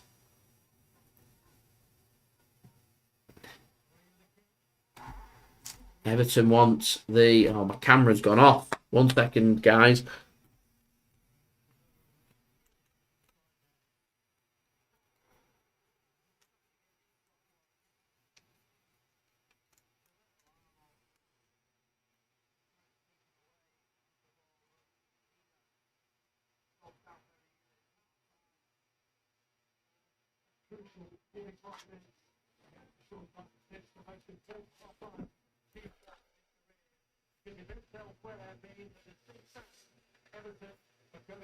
What's going on, guys? Mixed here. As you can see, we are in the big smoke. It is London. Just look at that view from the shot. Absolutely beautiful. So you can see Tower Bridge. There's London skyline. So we are in the highest bar in Europe. So you've guessed it. It's the Gong in the shot. It's absolutely beautiful. The view, you just can't beat the view. So I'll just give you a little bit of a panoramic view of London.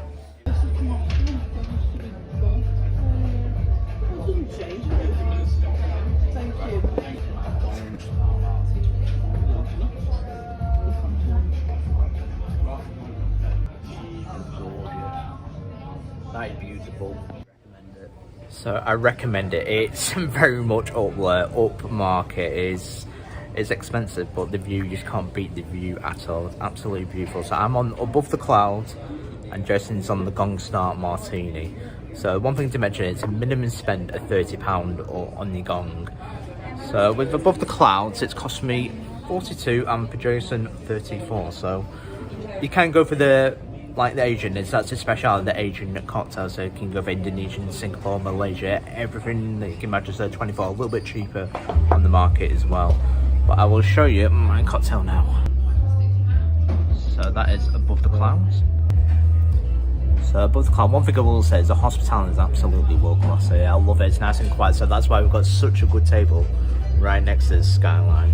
I cannot believe my luck at all. So here is above the clouds.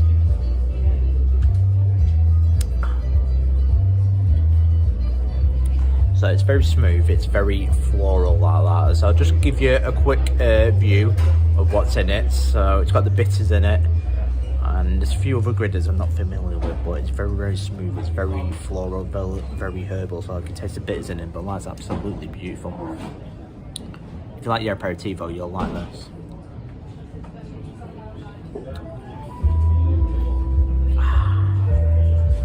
Very bougie. Welcome to London. So I'll just show you Joe's what he's on the Gong Star Martini. So there is the Gong Star Martini. Perfectly presented. So creamy. So what tasting notes are you getting, Joe? Passion fruit. Passion fruit. Yeah. It's very much there to take a Pornstini. Hence the Prosecco as well. Well-made cocktail. As you said, hospitality here. Fantastic. Drink, fantastic. Might be a little bit expensive. Pay for what you get, in my opinion. Perfect. But Joe's right, you pay for what you get, and those cocktails and the view is absolutely beautiful. I highly recommend it. It's one of those, if it's on a date night taking the missus with me, this is where I take it like that. Especially at night time. I imagine this at night time, absolutely fantastic. Especially looking at the London skyline at night. But the cocktail, fantastic. Hospitality, fantastic. It's on the expensive side, but I think it's worth it. I think you pay for what you get. And this is the Gong Bar. I've been waiting over 18 months to come back ever since it got cancelled in December 2021. So I've waited a while for this. But this has been mixed at the Gong Bar. 10 out of 10 for me. One thing I will say for the Gong is the toilets alone, Japanese style toilets. I thought it was a myth, but once you've had that, there's no going back. Absolutely world class, the toilets. Japanese like that, so you can wash your rear in front. It's just I can't go back. Just love it more and more here, the gong. Just shame I have to leave, but here we are. So one thing I will say, it's cost me £90 overall. I'll give it £2.60 tip because it came to £87.40. 15% service charge. I think it's before. Yeah. Get what you pay for. You get what you pay for. So I can't wait to look at the spirits they're using like that. These spirits, obviously, they're superb. And if you've got a little bit of money, and I recommend it. So if you've got a little bit of money and you want to have like a weekend in London, the Gong Bar's the place for you. What's going on, guys? Mixed here. As you can see, we are in the big smoke. It is London. Just look at that view from the shard. Absolutely beautiful. So you can see Tower Bridge. There's the London skyline. So we are in the highest bar in Europe. So you guessed it. It's the Gong in the shard. It's absolutely beautiful. The view, you just can't beat the view. So I'll just give you a little bit of a panoramic view of London.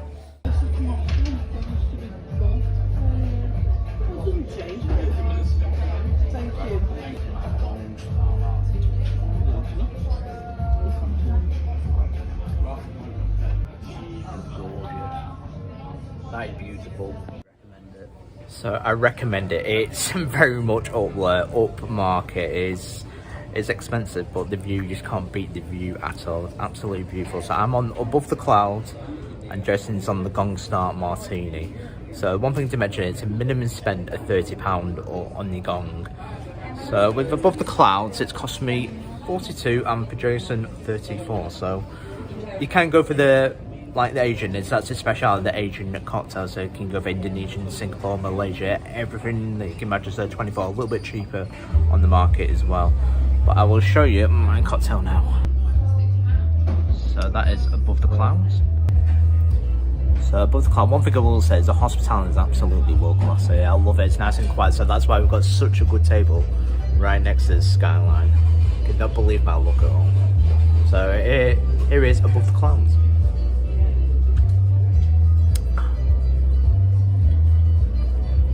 So it's very smooth, it's very floral like that. So I'll just give you a quick view of what's in it. So it's got the bitters in it, and there's a few other gritters I'm not familiar with, but it's very, very smooth. It's very floral, very herbal, so I can taste the bitters in it, but that's absolutely beautiful.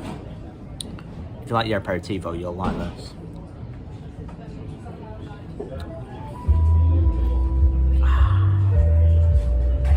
Very bougie. Welcome to London. So I'll just show you Joe's what he's on the Gong Star Martini. So there is the Gong Star Martini. Perfectly presented. So creamy. So what tasting notes are you getting, Joe? Passion fruit. Passion fruit. Yeah. It's very much their take on the Porn Star Martini. Hence the Prosecco as well. That's a lovely, well-made cocktail. As you said, hospitality here. Fantastic.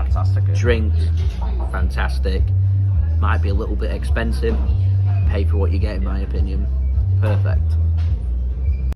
But Joe's right, you pay for what you get, and those cocktails and the views absolutely beautiful. I highly recommend it. It's one of those, if it's on like a date night, taking the missus with me, this is where I take it like that. Especially at night time. I imagine this at night time, absolutely fantastic. Especially looking at the London skyline at night. But the cocktail, fantastic. Hospitality, fantastic. It's on the expensive side, but I think it's worth it. I think you pay for what you get. And this is the Gong Bar. I've been waiting over 18 months to come back ever since it got cancelled in December 2021. So I've waited a while for this. But this has been mixed at the Gong Bar. 10 out of 10 for me. One thing I will say for the Gong is the toilets alone, Japanese style toilets. I thought it was a myth, but once you've had that, there's no going back. Absolutely world class, the toilets. Japanese like that, so you can wash your rear in front. It's just, I can't go back. Just love it more and more here, the Gong. Just shame I have to leave, but here we are. So one thing I will say, it's cost me £90 overall. I'll give it £2.60 tip because it came to £87.40. 50%. You got to give it a 50% service charge. I think it's before. Get what you pay for. You get what you pay for. So I can't wait to look at the spirits they're using like that. These spirits, obviously, they're the high-end ones. But I've been mixed, and this has been the Gong Bar. Absolutely superb. And if you've got a little bit of money and I recommend it. So you've got a little bit of money and you want to have like a weekend in London, Gongbar's the place for you. Right, guys, I hope we're back in action. I really do hope we're back in action. I've had some technical difficulties. My camera was just overheating, so I just put my halftime entertainment on, and since it put the halftime entertainment on, just really didn't like it. That's where we seem to have been up to, so I do apologise for that. So I hope everyone can all see me, hear me. Everything is all good, as everything is all showing up now. I use a streaming service called OBS, so I can tell when things are and when things aren't going too well. And I know all through that halftime entertainment, I was getting all reds and oranges and everything, as my camera likes to overheat, because Sony don't really set up their cameras to have a system where they like to overheat. And I'd tinkered with the settings, and it seemed all right against the Brighton on that stream, and then not so great from there. So hopefully all good. I mean, my YouTube thing right now is just showing me as having a severe lag, and it's about a minute or two behind. So I'm just going to refresh it, and hopefully it will catch up. And as I said, hopefully you guys can all see me, hear me, and everything all okay. So I think in the meantime, as we wait for the second half to get underway, just going to go very quickly through some half-time scores. Our final half-time scores of the Premier League season. Arsenal 3-0 up at home against Wolves. Aston Villa are 2-1 up against Brighton, which is enough for Aston Villa to secure Europa Conference League football for next season. It is Brentford 0, Manchester City 0, Chelsea 1, Newcastle 1, Crystal Palace 0, Nottingham Forest 1, Everton 0, Bournemouth 0. But the other important ones at the bottom: Leeds 0, Spurs 1, which will relegate Leeds United. Leicester City 1, West Ham 0, which coincidentally right now will relegate Everton, and Leicester City will stay up. And a couple of other games: Man United 1, Fulham 1 at half-time, and Southampton 2, Liverpool 2. In League 2, it finished Carlisle 1, Stockport County 1. After extra time in the League 2 playoff final, Carlisle United beating Stockport County by 5-4 on penalties. In the Scottish Premiership, Kilmarnock 3, Ross County 1 means Ross County are going to be playing in the Scottish Premier League playoff final. Motherwell 3, Dundee United 2, which has relegated Dundee United to the Scottish Championship.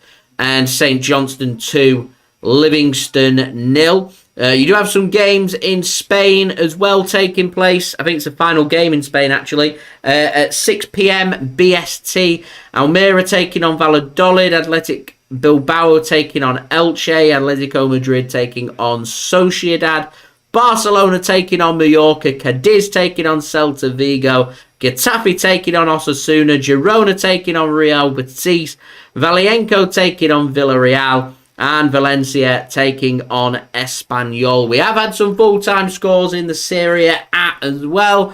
Verona 1, Empoli 1, Bologna 2, Napoli 2, and Monza 0, Less 1. All full-time scores in Italy. Lazio 1, Cremons 0 in the 31st minute.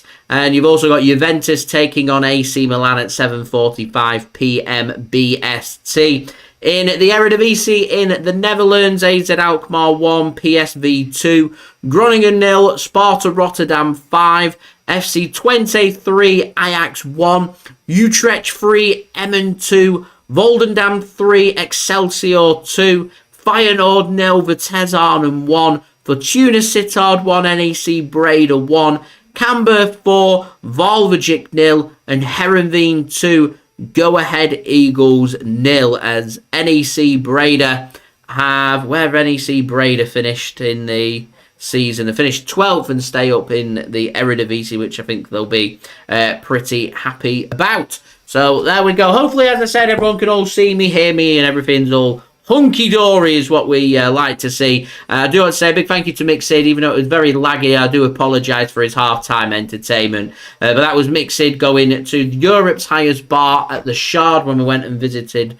Millwall away. Thought he'd do a nice quick video with his review and his thoughts. So thank you so much to Mick Sid for that. And Boy Racer, thanks very much for that. I think if JSGC ever ends up in New York City, it'll more than likely be with my wife rather than with Mick Sid. But appreciate the offer. Thank you very much for that. I know there's a lot of very nice rooftop bars sitting in New York City. I know there's quite a few in Manhattan as well that I've been told about, and I would like to be able to get to New York City one day. Would be a little bit of a dream of mine. I always wanted to go and see the bright lights, the city that never sleeps. Would be one on the bucket list, most certainly, for JSGC. Zeit83, thanks so much for tuning in, much appreciated. Are we in to sign Gvardiol? Well, the rumours are Man City have been sitting down, crunching numbers. They've been speaking with RB Leipzig as well about a potential transfer, and so I wouldn't rule it out. I think this could be Aymeric Laporte's last ever Premier League game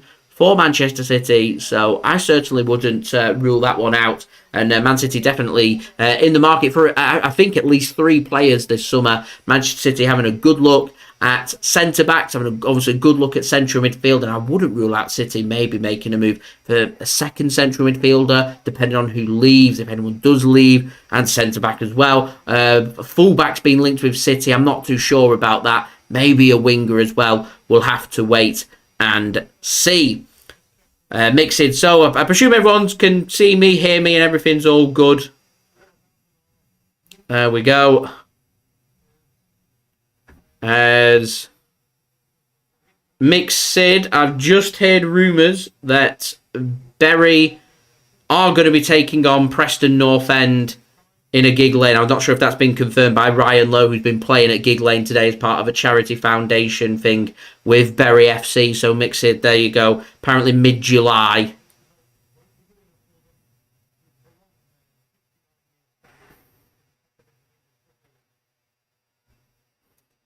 So, yeah, there we go. Hopefully it's not on the 15th, because JSGC keeping his eyes and ears open for T20 Finals Day. Once Lancashire's having my team, they're doing fantastic so far. I want them to be there.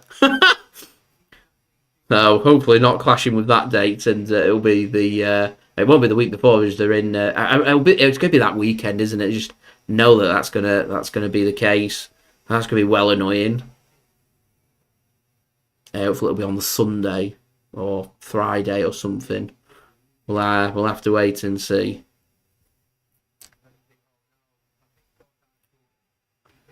Right, so I need to find my stream again. So just give me a second, everybody.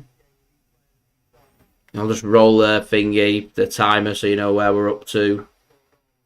I know the City game, we're running about a minute or two behind most of the other games. So last time we do get underway for the second half, City are going to be attacking from left to right.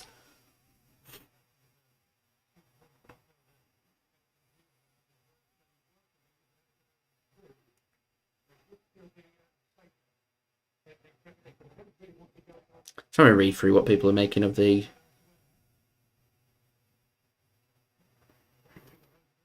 snooze fest. Probably my favourite. Glorified friendly. Players having a week off. My favourite. You're all watching this shit. That's brilliant.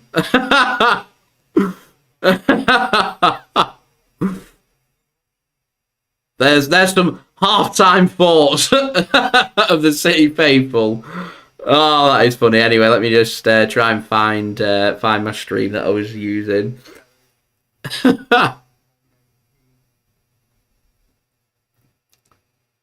Rightio.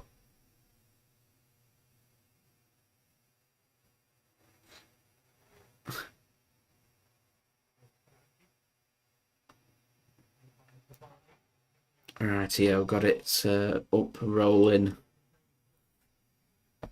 That's funny, it's made me chuckle. Anyway, don't forget, 37 likes away now from 100 likes. That'd be much appreciated. Subscribe as well if you're new around here. Do go and check out today's video sponsor, BetMate. Links and details, they are in the description. Rouse, is any youngsters coming up to the first team next season? I've heard as Tottenham's just taken a 2-0 lead, Pedro Porro against Leeds United. So I think Leeds United are the first team we can write into the Championship for next season. I think Leeds United are going to be getting relegated, and their spell under Sam Allardyce hasn't worked, and that's coming to an end. I've heard Carlos Borges might be the one. He's been named the Young Player of the Season for Manchester City for the EDS team.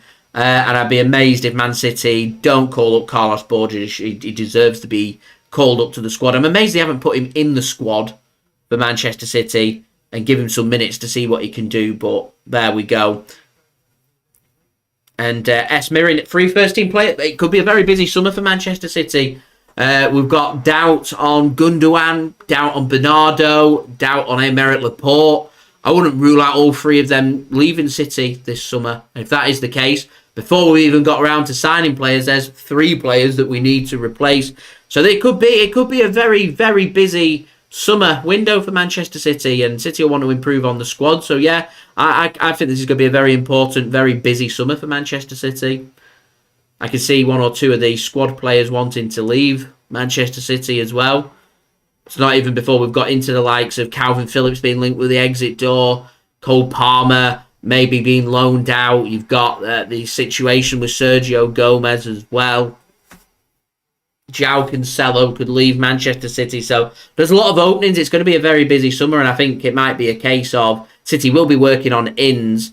I'm not expecting City to strike really early in the market, but I am expecting City to, after the Champions League final, for the first week or 2 to sit down with players, sort out their future. And I imagine Man City, if they are to sell players, will want that sorting before the start of pre-season. So Man City will like the players to communicate if they want to leave, try and sort out a move and be in regular contact with the players, so Man City can start lining up, potentially having a look at players to replace these players, which I'm presuming Aymeric Laporte's already communicated to City, judging from his reaction and him crying in our match against Chelsea in our title celebration match, that I presume he's told City that he wants to leave, yet he knows that it's going to be his last time featuring for Manchester City and lifting the Premier League trophy.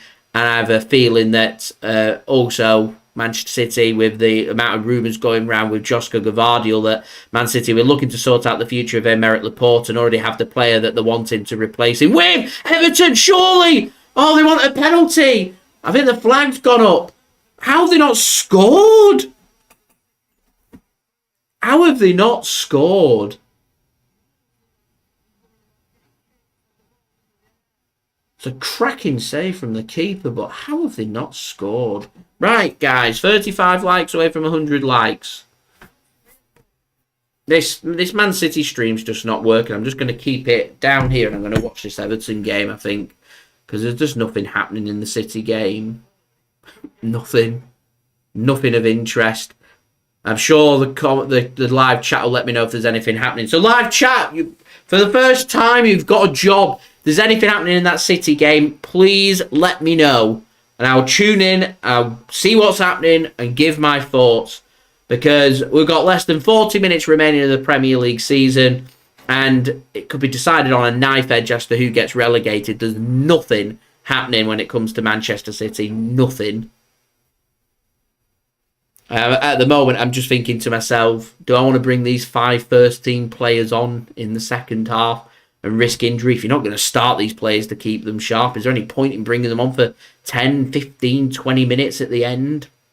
If you want to rest the players, you may as well just rest them. We'll see. Like I said, I'm sure the chat will let me know if there's anything happening. See, Julia, makes sense. Tuned into Everton. I'm watching the Everton game as well.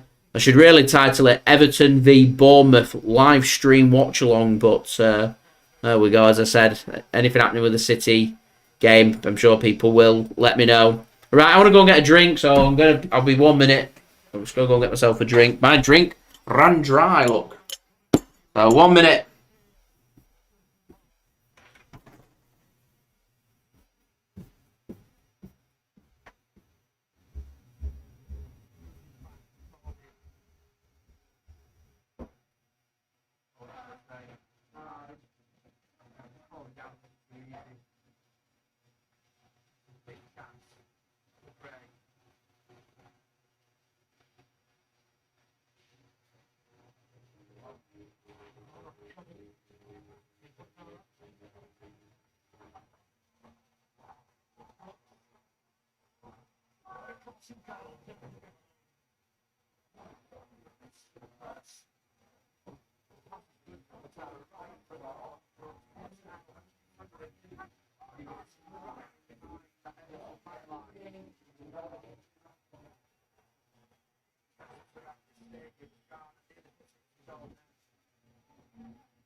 Oh, let me guess. I missed nothing. Am I right? Oh! Bam! We're back.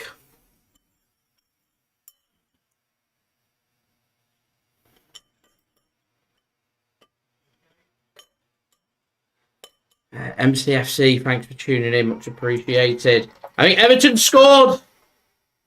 Everton have scored, and that's going to relegate Leicester as it stands. Fans are on the pitch. Fans are on the pitch. Everton are ahead.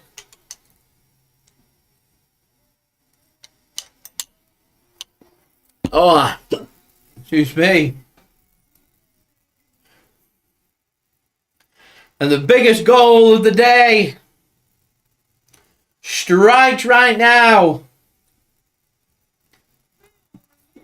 And Everton are ahead.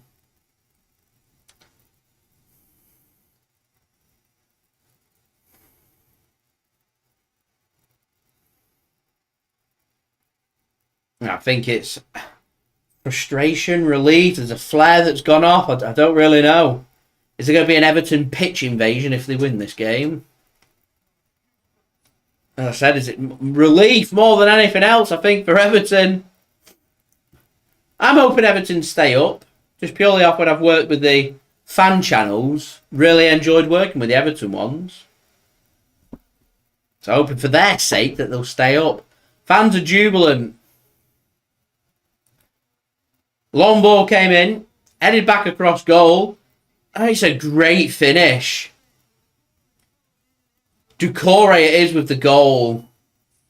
Half volley.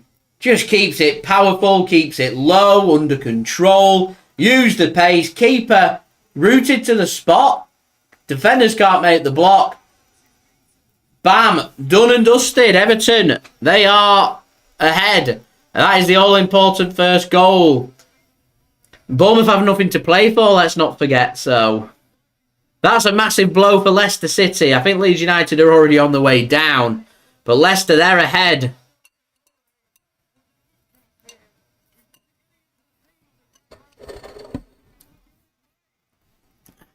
And Everton have the all-important opening goal as the news filters through to the clappers at the King Power. And as it stands, Leicester City are going to be relegated.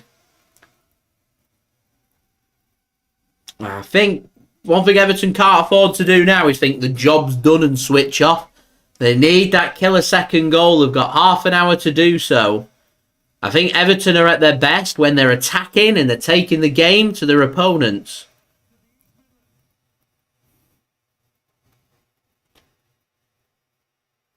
Here's Bournemouth now coming forward. Low ball into the box. Picked up by Bournemouth. They flick through. They're getting in each other's way. It looked like a free kick. Free kick given to Everton. And it's Vina and Bournemouth's turn to start moaning.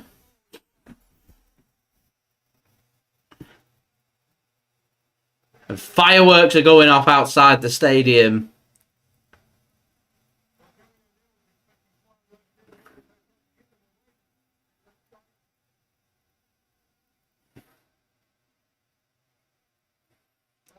And West Ham.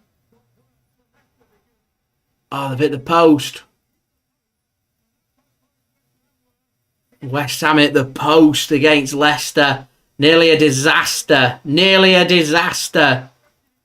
So much smoke at Goodison Park. Flares are going off. There's fireworks going off. Atmosphere looks electric at Goodison Park right now.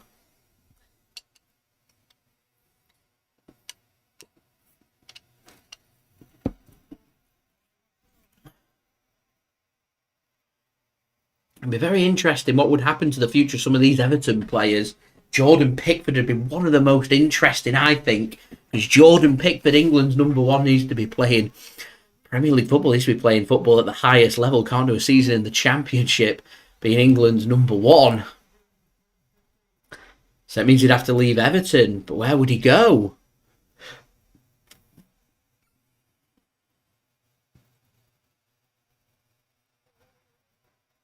Who'd be looking for a keeper? Oh, it stinks of Spurs. They want rid of Lloris. Stinks of Spurs, doesn't it? Jordan Pickford. Leicester, set piece. Cross comes in for them. Header, 2-0. 2-0 Leicester. The job's being done by Leicester, so Everton must win this game. They must win this game. Leicester are 2-0 up and the job's going to be done for them. It is all eyes here on Goodison Park. It's not enough to keep Leicester. It's out their hands. They need a favour off Bournemouth. Half an hour to go. As I said, live chat, if there's anything happening in the City game, please let me know. Because at the moment, I've got no eyes on the City game. I have no idea what's happening. Still 0-0 after 65 minutes.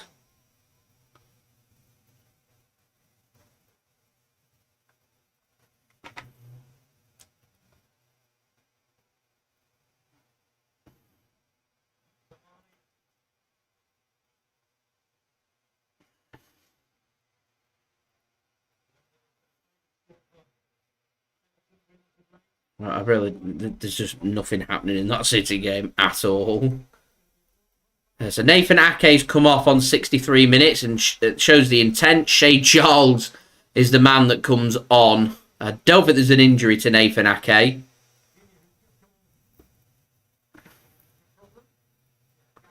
Yeah, so Shay Charles comes on. Nathan Ake's done 63 minutes, seems to have responded well. And I don't think he'll start against United. But I think he'll be in contention. I think he'll make the squad.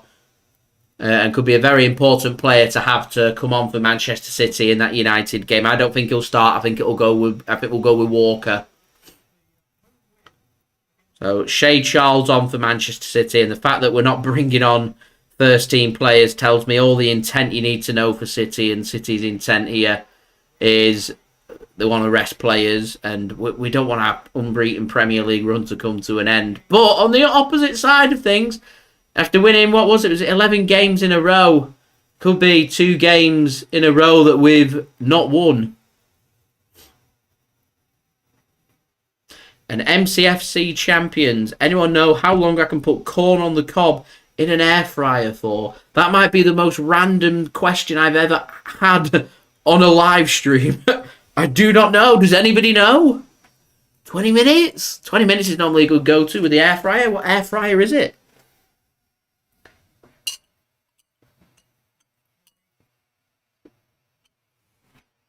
May just keep putting it in for 5 minutes and checking. It starts to glaze over and get that really nice burnt, crispy look about it.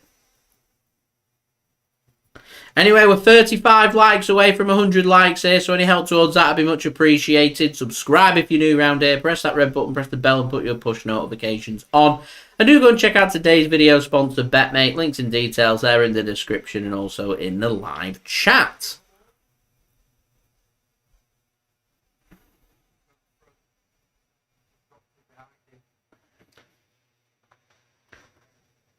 Maybe says 7.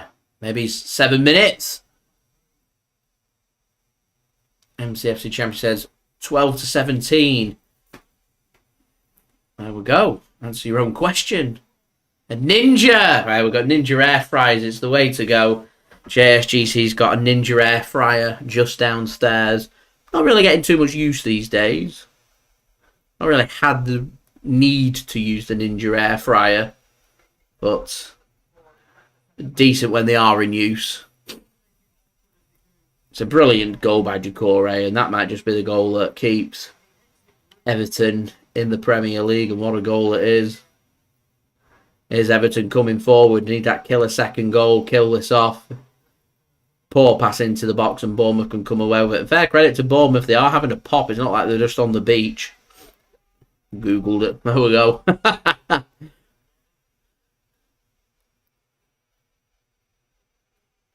Suffian's keeping me up to date with City. There we go. Tight defending. Good play by City. It's been a very scrappy affair. From what I've seen of the games, it's a very scrappy game.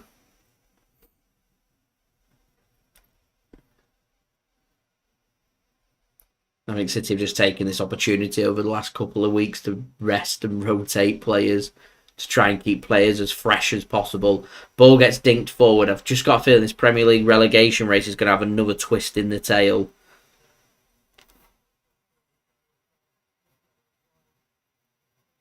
Kick the X out and bought a Ninja. Never look back.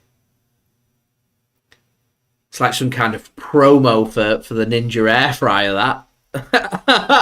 Kick them out. Replace with the air fryer. No looking back. Life choices. Make the right ones. Ninja air fryer. That's a free kick for Everton every day of the week, and free kick given.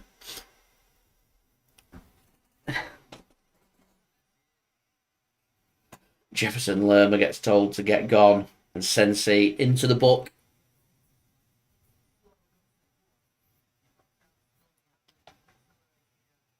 And I think if Everton find a second goal, the only other game of interest is the Aston Villa game.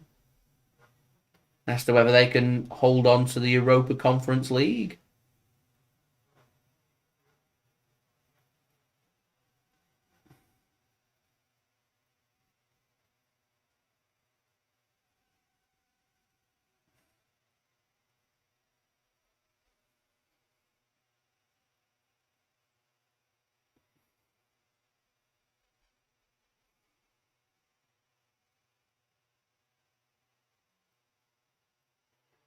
Ball comes in, not the greatest ball, and Bournemouth can come away with that. Look at that. Better food, no nagging. We'll drink to that. Love that.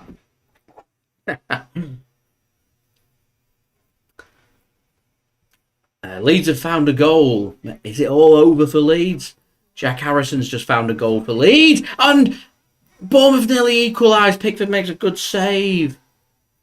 There's some scrapping going on in that penalty area. And Jordan Pickford and Solanke going toe for toe. Tarkowski's getting involved. A lot of pushing and shoving going on here. What is going on? Oh, my camera's cut off again.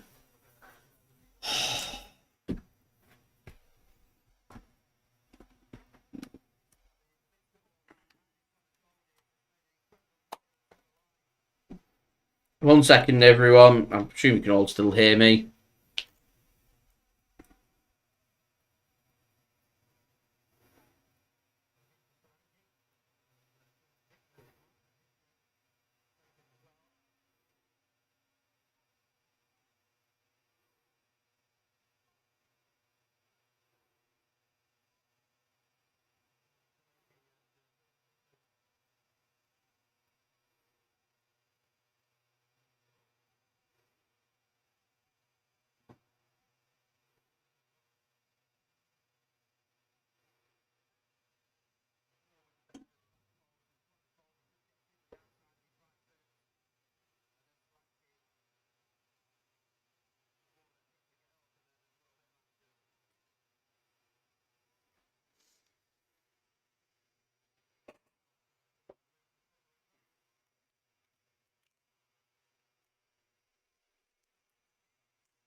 Right, I'm hoping back. And also, I think, oops, there we go. I think I might have just solved the problem why my camera's cutting out. I just wanted to trial something, and I think it might just have worked, which is great. So hopefully, no more cutting out. Just tinkered with the settings a little bit.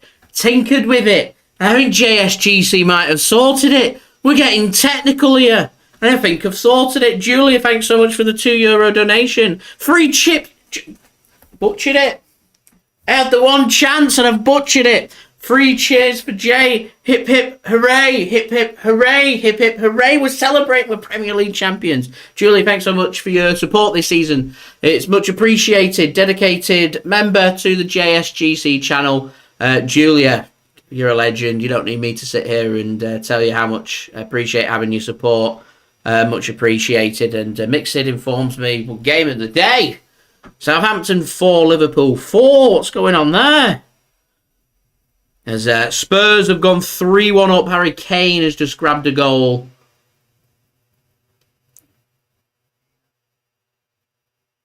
Why is there fans all over the pitch? What's going on in this Everton game? Yeah, that's just confirmed that Leeds are going down.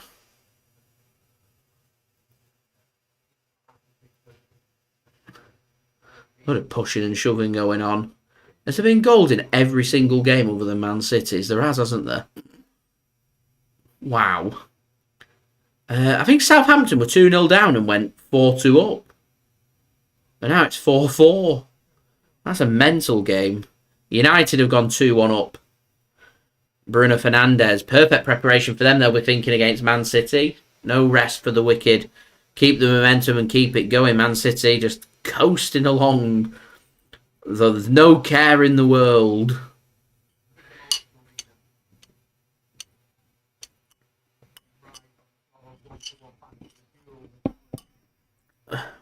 A bit of a flat end to the season for City. Couple of draws to end the season. I mean, albeit Brighton and Brentford aren't easy places to go. Rotating as well, never easy to go to, but It is a bit underwhelming. This is the problem I think you have when you win the Premier League with games to spare. Rayan, thanks for tuning in. Much appreciated. Just having a look at what's happening in the City game. I mean, the fact that on the live commentary for Man City, they're giving score updates from other grounds is telling you all you need to know about this game. So Hickey and Damsgaard have gone off. The Silva and Shade have come on for Brentford.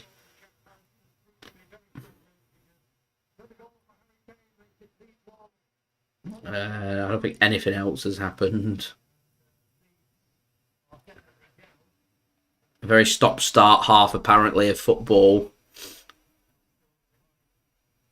And certainly not a classic. So at the moment, just the one sub made. Nathan Ake come off. He just returned back from injury. Got through 63 minutes. Unscathed, which is good news. And Shay Charles gets a good half an hour to his debut. Premier League debut, I think, for Manchester City. I'm not sure if it is his Manchester City first team debut. But that's good to see. And I'm wondering if City do want to go down the youngster route, whether we might see Ben Knight and Alex Robertson maybe get some minutes as well, which I think would be good. And gives a full rest there for the likes of John Stones, Gundogan, Bernardo and Haaland. It does look like Erling Haaland isn't going to get his 40 goals. That's something for him to aim for next season. Looks like he's going to end the season on 36, but it does see him break the records. He's been named the Premier League Young Player of the Year, the Premier League Player of the Year. And I reckon if Haaland can win the treble with Manchester City over the next couple of games, I reckon Erling Haaland might be up there as the Ballon d'Or winner at the end of the season, you know. I wouldn't rule that out. So don't forget, we're just 32 likes now away from 100 likes. Any help towards that would be much appreciated. Subscribe if you're new around here. Press that red button, press the bell and put your push notifications on. Do go and check out today's video sponsor as well, BetMate. Links and details there in the description. I'm not too sure anyone's going to be winning that jackpot with that 4-4 result. Or, well, later score, should I say, between Southampton and Liverpool. Cracking game for Southampton to end their Premier League status on, as they're going to be relegated. Leeds United are going to be relegated. The question is now, with Leicester City 2-0 up, pressure onto Everton. Everton are 1-0 up. That is enough for Everton to finish 17th. Although, just about Everton get it clear, and then they're going to get themselves a cool free kick as well whilst they're at it. This game's getting very feisty, and Everton just need to keep their head. They don't want to do anything stupid like a red card or something. They're down to 10 men with 14 minutes remaining. That is the last thing I think that they need.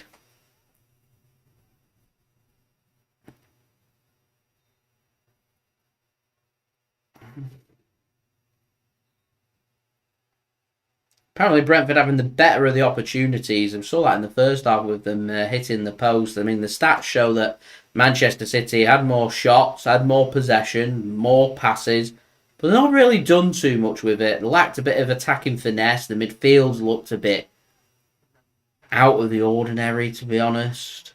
Created no clear-cut chances. Brentford have looked more motivated, I think, than City in this game has been a big issue. And I think City need to be careful that they don't lose this game, to be honest. I mean, it'd be good for City in terms of momentum. If we could just sneak a winner at the end, that'd be great. But we will see if that does end up happening or not. Sufyan, thanks so much for the 3.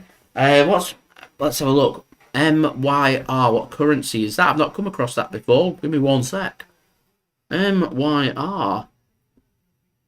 It's Malaysian ringgit. There we go. So, Sufyan, thanks so much for the free Malaysian ringgit donation. Much appreciated. Big shout out to you. Thank you so much, sir. Much appreciated. Helping to support the future content created here on my channel.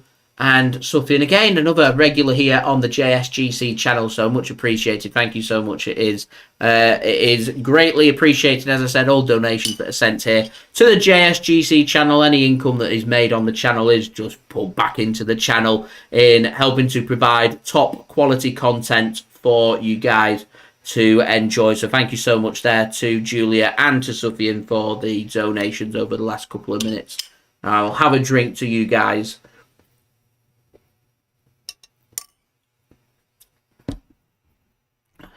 So a massive 12 minutes coming up for the Premier League. Leicester or Everton? Who do you want to go down? Let me know in the live chat. Leicester or Everton? Who do you want to be relegated? Who do you want to stay in the Premier League? Esmirin, thanks for the question there. That's very interesting. He's such a difficult player to replace because he's so versatile. Can play on the right, can play on the left, can play in the centre, sit in the deep role, can cover left back, probably play behind the striker, can probably cover up front if City wanted to play a false nine as well. So he's the type of player that's just incredibly versatile. As West Ham have just found a goal against Leicester, so maybe it's not all done and dusted for Leicester and it's all eyes on Everton. As Bournemouth could be in here, and it's cleared. Oh, that was close. That could be a free kick. Referee says no, and it could be a counter here for Everton. Everton racing forward to the right-hand side. Can he beat his man? I think it's Gray with the ball. He's not going to have the shot in the penalty area. He is now, and he gets it wrong, and it's out for a goal kick. Bernardo Silva. He can't be replaced for me. He's one of the most irreplaceable players that we've got. I actually can't name you a name of a player that I would like to have at Manchester City. I think it's all about... I think if Bernardo Silva left, it would to replace him. I think we'd need to sign two players. I think we'd need to sign an out-and-out central midfielder. And I'd like to see somebody who's very good with the ball retention. Someone like Frankie de Jong, for example, I think would help ease the burden of Bernardo Silva leaving. And I'm amazed City haven't explored that. He wants to go to Barcelona, Bernardo Silva. I'm amazed we haven't said, give us Frankie, you can have Bernardo Silva in Man City, make money elsewhere and go out there and bring in an attacker, someone who can play out wide. Riyad Mahrez getting no younger. If they want to use Phil Foden more in the middle, they can. Just need more options out wide. And Man City, all the time I think to myself, we want pace and someone who's going to cut in and be nice and direct for City. But Man City like players that are going to trap back. They like more, dare I say, defensive wingers. Jack Grealish does it really well. Doesn't always have to score them important goals. It's just about working hard for the team. You don't need to score goals all the time. We've got Erling Haaland that scores goals all the time. We've got midfielders that pop up and score goals all the time. We could potentially find a way to get Alvarez and Haaland involved if they wanted to. I think Frankie de Jong I would bring in, and I'm trying to think of a winger that'd be good.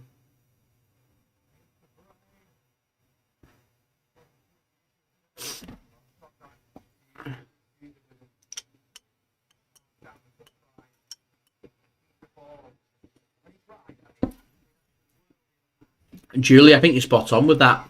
I can't think of any wingers that I think could suit City's system that would improve, that's as good or on par with Bernardo Silva. I don't think there is anyone that I would like without Man City changing things up a little bit. And I don't think City want to. But Julia, yeah, I think you're right. If you're a player that wants to be playing at the top level, Manchester City is the place to be. The only reason you'd want to leave Man City is if you're frustrated through playing time or you're unhappy or unsettled at the club.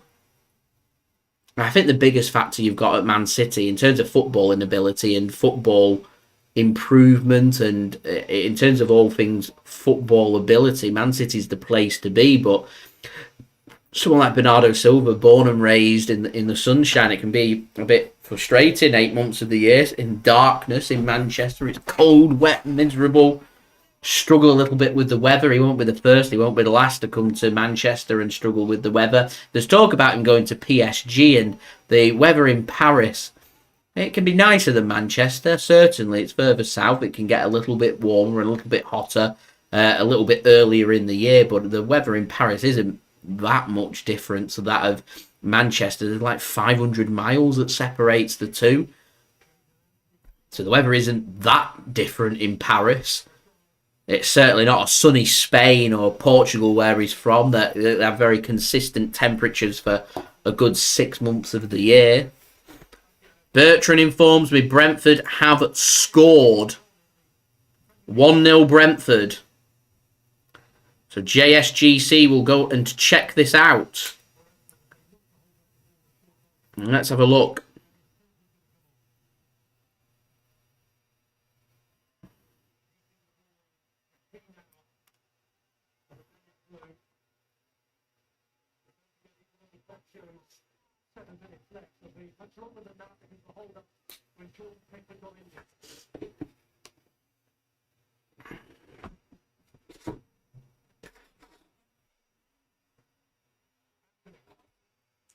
So I'm just having a watch of the goal. I've been informed there's a goal, so I'm just having a watch of it to see what's happened.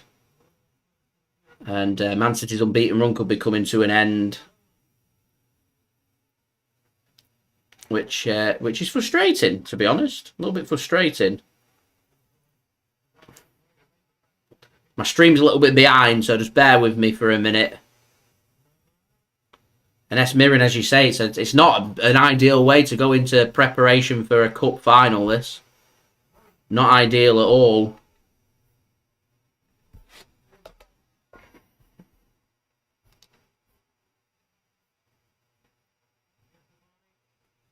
My stream's now just decided I'm going to stop working.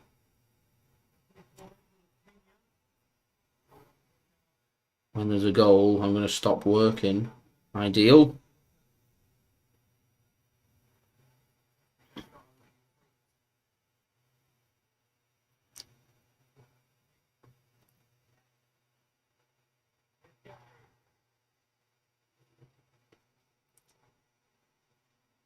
And Brentford, yeah, could be the first team to do the double over Manchester City.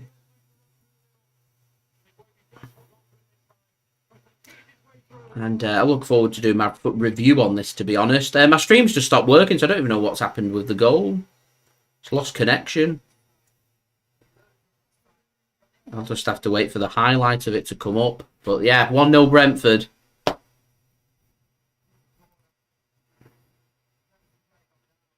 Poor from Manchester City, a poor approach. I'm hoping we're going to go with a stronger team, and we haven't.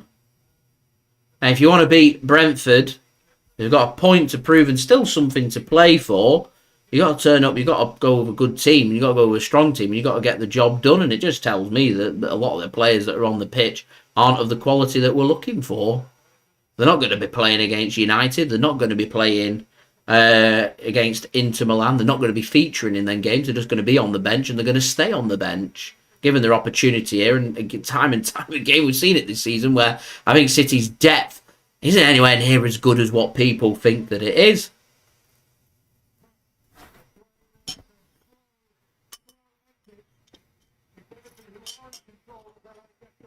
And I think you just see a situation here where it's a classic case that Brentford quite simply just wants it more.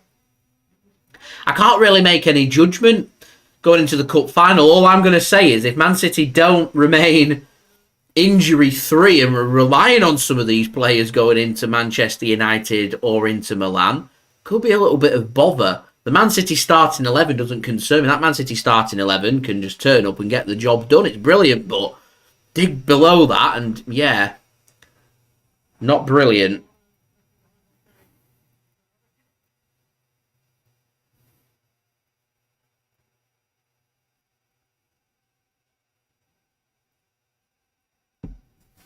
Yeah, so 1-0 Brentford.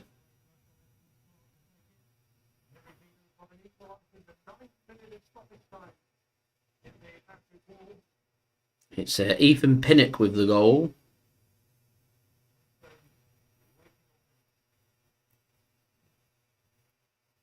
Yeah, it looks like Man City may pick up their first loss since February. And as someone else says, it's not great prep. And if the worst case happens and Man City lose next week against Manchester United, I'm going to come back to these last couple of games and say how we've played and what we've put out has disrupted the momentum of Manchester City. And it is very much a case of you live by it and die by it. And to me, I mean, you can look at the players and everything, but it's the manager that selects the team. And a motivated Brentford team, the team that we've selected today, isn't good enough to beat Brentford. That speaks volume to me.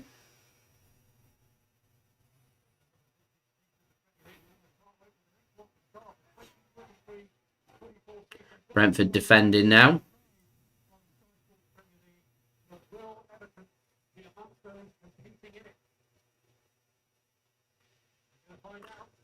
Best season for Brentford since 1938.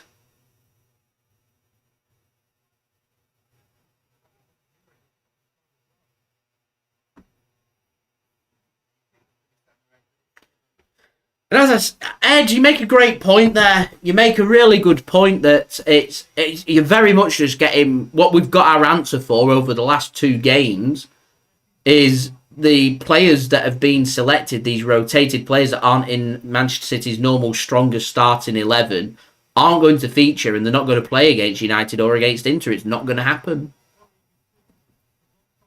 They're not starting quality. We know that they're not starting quality. They've been given the chance. They've not taken their chance. The team next week selects itself. And the team against Inter Milan selects itself. And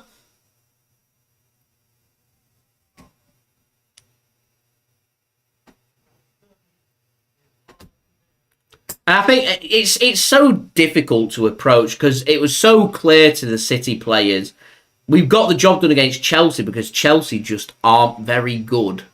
And our team, our rotated team's capable of beating Chelsea. That shows you how poor Chelsea have been. But it's not capable of beating Brighton. It's not capable of beating Brentford. I thought we were lucky against Brighton at times. They played some brilliant stuff. We went with a pretty strong team. Our team against Brighton was stronger than what it was here against Brentford. And I think that's been very telling. We grinded out a result against Brighton. A point away from home isn't the worst result. I can use that for momentum building because as long as we followed this in with a good result here against Brentford, I wouldn't have had any concerns whatsoever. I'd say it's ideal preparation. We march on. We're going to lose this game and we're going to have to now pick ourselves up, and the likes of De Bruyne, Diaz, Akanji, who haven't travelled down with the squad. Man City need to make sure these players are fresh and in tip-top condition ahead of that match against Manchester United. We cannot afford to be lacklustre. We cannot afford to be carrying any players. We've got to be on it. United have gone strong. They've got that win. They've got that momentum. City do not. As I said, next week might not matter. Man City might just hit the ground running, 10 minutes in, grab an opening goal, and we march on from there. And we go on to dominate the game. We lift the FA Cup, and these results against Brighton and Brentford, they mean nothing. Because it's all about competitiveness. On the other hand, all of a sudden, Man United and Inter are watching this game, and they're saying Man City are a little bit frail when teams want to have a pop at them. And as long as you don't concede first against Manchester City, and you do attack at them, you can find success, and Brentford have shown it time and time again. They've shown it twice this season. Sometimes against City, it's defending deep, sticking with the task, and being patient and playing without fear. Bournemouth are in here, and out for a corner. Oh, offside given. So it's been a poor end to the season for what's been a brilliant season for Manchester City. Not been great preparation. We'll speak more about it in my review. Am I concerned? Not really. I'd be concerned if it was Man City's starting 11 out there and we'd lost this game. It isn't. I do think it's a great shame that we've chosen to rotate so much and rest players. And I just, to me, sentiment can't be afforded next week. It also shows, I think, the geezer Dan makes a good point there. You don't want to be letting Brentford do the double over us. And it's been a great season for City. But I think it just showcases that there are improvements still for City to be made. We're not going to... I don't think we're hitting the 90-point barrier. Man City, under Pep, winning the league, always hit the 90-point barrier at least. And we haven't this season. I think the World Cup's been a little bit telling on that. But we could have hit the 90-point barrier if we wanted to. We let it peter off, and going with 2 weakened teams against both Brighton and Brentford has stopped us from doing so. But if that's a sacrifice you have to make to win the treble, that's a sacrifice you have to make. Am I happy about how City have approached it? No, not really. Not concerned, but I'm not happy about it. I'm hoping it's going to be meaningless. Oh, it's going to be meaningless going into next week. I sacrificed 90 points and winning the Premier League. As long as we go on next week and win the FA Cup, I'm not bothered. Win the Premier League, win the FA Cup. They're the facts. That's all that matters. These games against Brighton and Brentford at the end of the day are redundant games. They don't matter. They don't mean anything. But in terms of mentality and going into training tomorrow, the players are going to have to go in, and they're going to have to go in with the game faces on now. They've got a very difficult week ahead of them in terms of their preparation. Manchester United right now, even though we've won the Premier League, we won it a couple of weeks ago, they're more prepared. They're more prepared, aren't they? When it comes to the player sharpness and picking up a win in the last game and everything. It's just, these last two games have just taken that momentum away from City. That momentum was key. That momentum helped us knock Real Madrid out. It helped us knock Real Madrid and Bayern Munich out of the Champions League. It helped Manchester City to win the Premier League. It helped Manchester City to... Bournemouth nearly equalised. Volley came in. Good save. And it's helped us reach the FA Cup final as well. City, to me, just needed to be ruthless. I'd have gone with a strong team today to get that momentum, and I'm not too sure why we haven't, to be honest. It is full time then. Manchester City do lose for the first time. What's that, in 25 games? 25 game unbeaten streak comes to an end.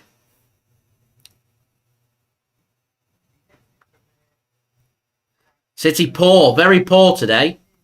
So I think the title of my review video is going to be, should we be concerned heading into that game?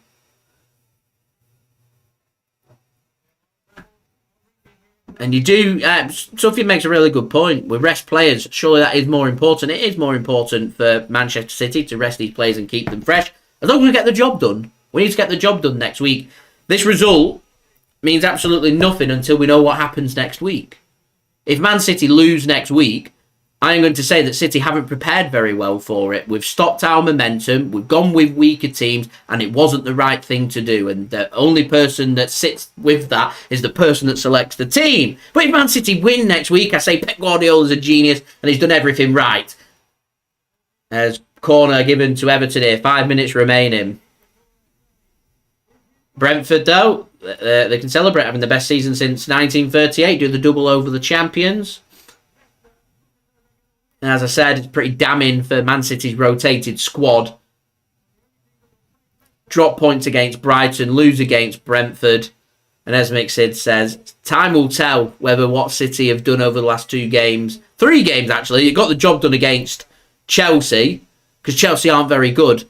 But it'll be very telling. And the fact that over the last week and a half, we haven't had a full-strength team out, and we're not playing for another week now, which means some of our players have played very few minutes over the last 2.5 weeks. They might be rusty going into that FA Cup final. They might be very rusty. If United are on it and grab an early goal, time will tell. Right, guys, 29 likes away from 100 likes. Any help towards that would be much appreciated. Subscribe as well if you're new around here. And do go and check out today's video sponsor, BetMate. Links and details there in the description.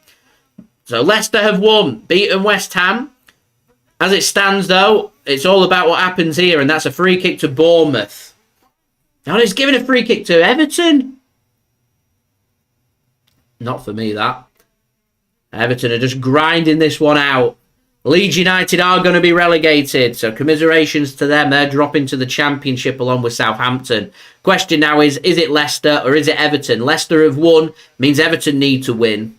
If Everton win, it's Leicester that go down. And full time at Leeds, they are relegated.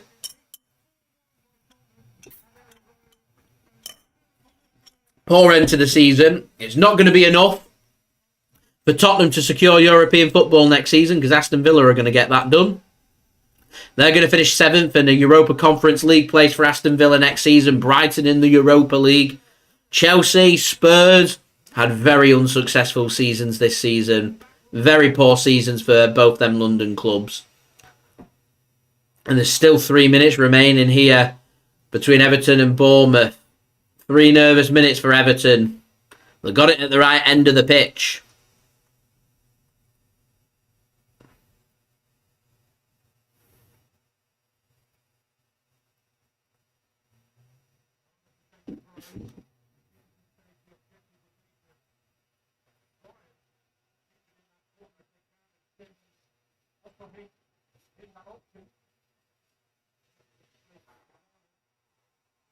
A throwing given there to Bournemouth.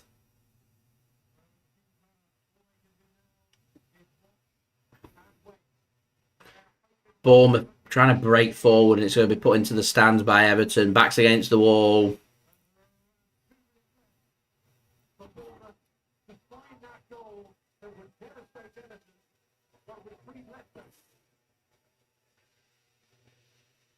So throw in here for Bournemouth inside the Everton half, and that's a terrible pass and out for a throw-in to Everton. 1.5 minutes to play. It's so difficult, that United game. That team that goes out against United is going to be nothing like what went out today against Brentford. It's going to be full strength next week. Oh, McSidian pipped to the post on Super 6. Pipped to the post on the final game by just a single point. But a very close Super 6 this year. Can Bournemouth create one more opportunity? Leicester will be praying that they can.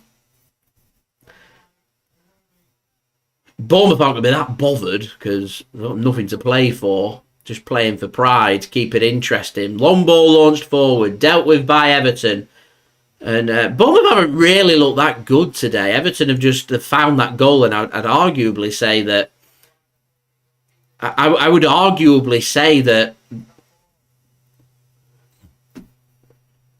had Everton not found that goal, I think there'd have been... I don't think they'd have found it. But they have. And considering they have found that goal, I think the job's done.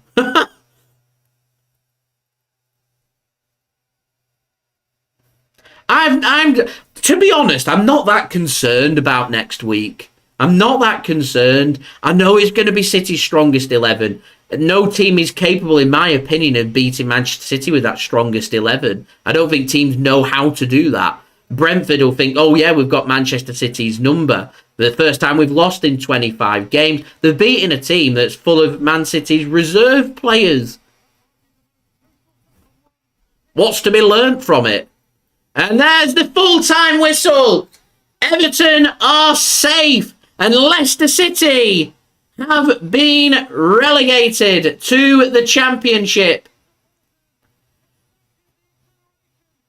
Everton fans on the pitch invading out of relief that they've stayed in the Premier League. And there it is. Scenes at Leicester. Yuri Tielemans knows what's happened. They've been relegated. It's not enough. Everton stay up. Leeds United, Leicester City, as it was as we headed into today, have been relegated. And commiserations to Leeds. Commiserations to Leicester City. And well done to Everton on staying in the Premier League again by the skin of their teeth.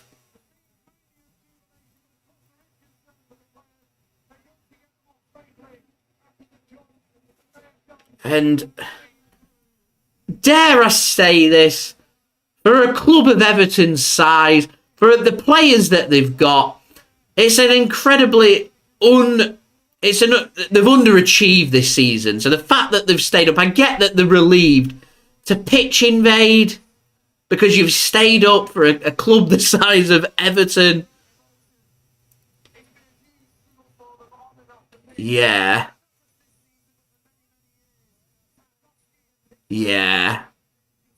Anyway, I'm going to go and give my thoughts in my review video of what this means for Manchester City with this loss today against Brentford, ending Manchester City's 25-game unbeaten streak, and what that means now actually heading into competitive games, because the next up, Manchester Derby, next Saturday.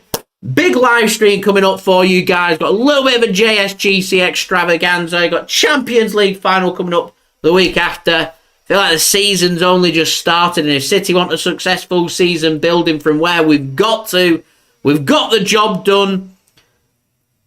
We've got the job done in terms of the Premier League. Forget about today. Means nothing. It's all about the Manchester Derby. As I said, I'll give my thoughts about that going forward into next week's game against United in my review video. So thank you everybody for tuning in, much appreciated. Don't forget to leave a thumbs up. 28 likes away from 100 likes. Any help towards that will be much appreciated. Subscribe if you're new around here. Social media links, they're in the description below and on the yellow banner too if you want to go and follow me on my Twitter and Instagram. Email also in the description too if you want to hit me up for any sponsorships for any videos or any general business inquiries. Also, don't forget as well to leave your thoughts in the live chat whilst it's still rolling. Leave a thumbs up. 27 likes now away from 100 likes. And finally, today's video sponsor, BetMate. The links and details there in the description. and also in the live chat. They have run a massive jackpot pot worth £5,000 with a lot of people entering, over 1,000 participants, 1,203 people playing today. JSGC's not done very well, finishing in 863rd, but the winner for today getting 27 points and falling just short with their predictions. In fact, one person has missed out today on the jackpot, £5,000, because they had Man City to beat Brentford. Oh, no. They have won a consolation prize of the pot, £1,200. So well done to them. It's gone to Wessie M. Well done to their prediction. It's literally just Man City that has let them down today. JSGC getting things wrong, left, right and centre across the board. Never mind. Never mind. We'll have more pots and everything to go at building up into next week. So very quickly, our final scores from around the Premier League for the last time this season, the 2022-2023 season. Arsenal 5, Wolves 0, Aston Villa 2, Brighton 1, Brentford 1, Manchester City 0, Chelsea 1, Newcastle 1, Crystal Palace 1, Nottingham Forest 1, Everton 1, Bournemouth 0, Leeds 1, Spurs 4, Leicester 2, West Ham 1, Manchester United 2, Fulham 1, and Southampton 4, Liverpool 4. The final scores for the Premier League. And the final Premier League table reads 20th place, Southampton, relegated. 19th place, Leeds United, relegated. 18th place, Leicester City, relegated. Everton, their victory keeps them up in 17th place. 16th place, Nottingham Forest. 15th place, AFC Bournemouth. 14th place, West Ham United. 13th place, Wolverhampton Wanderers. 12th place, Chelsea. 11th place, Crystal Palace. 10th place, Fulham. 9th, Brentford. 8th, Tottenham. 7th, Aston Villa and into the Europa Conference League. 6th, Brighton and Hove Albion. And 5th, Liverpool, both them teams into the Europa League next season. Your top 4 for this season: in 4th, Newcastle United on 71 points, 4 points clear of Liverpool. Eddie Howe done a brilliant job. Champions League football next season for Newcastle United. Manchester United get the job done, 75 points, 3rd place, and Champions League football for them. Remember back in January when they said they were in title contention? Laugh out loud. 2nd place, Arsenal. Have they bottled it? I'll leave you to decide that. 84 points. And in 1st place, your Premier League champions for this year, making it 5 wins out of 6, and the 3 times consecutive Premier League champions, Manchester City, not quite hitting 90 points, and stopping our 25-game unbeaten streak in all competitions comes to an end today against Brentford in a massively rotated team, as Manchester City now 2 games away from an unprecedented historic treble. Next up, next Saturday, Wembley Stadium, Manchester derby. It's Manchester City taking on Manchester United. We'll have all the build-up throughout the week, so I'll see you then. Review video of what this means heading into the Manchester derby next week and my thoughts coming up within the hour. I've been JSGC, bidding a farewell to the Premier League season, but our season isn't over yet. 2 cup finals to come, 2 more trophies on the line. FA Cup final, Manchester derby, it's massive. Champions League final, Inter Milan, it's massive. See you for that. I've been JSGC. Thank you everyone for watching. Don't forget to like, comment, share, subscribe. See you next week. Peace. Ciao for now.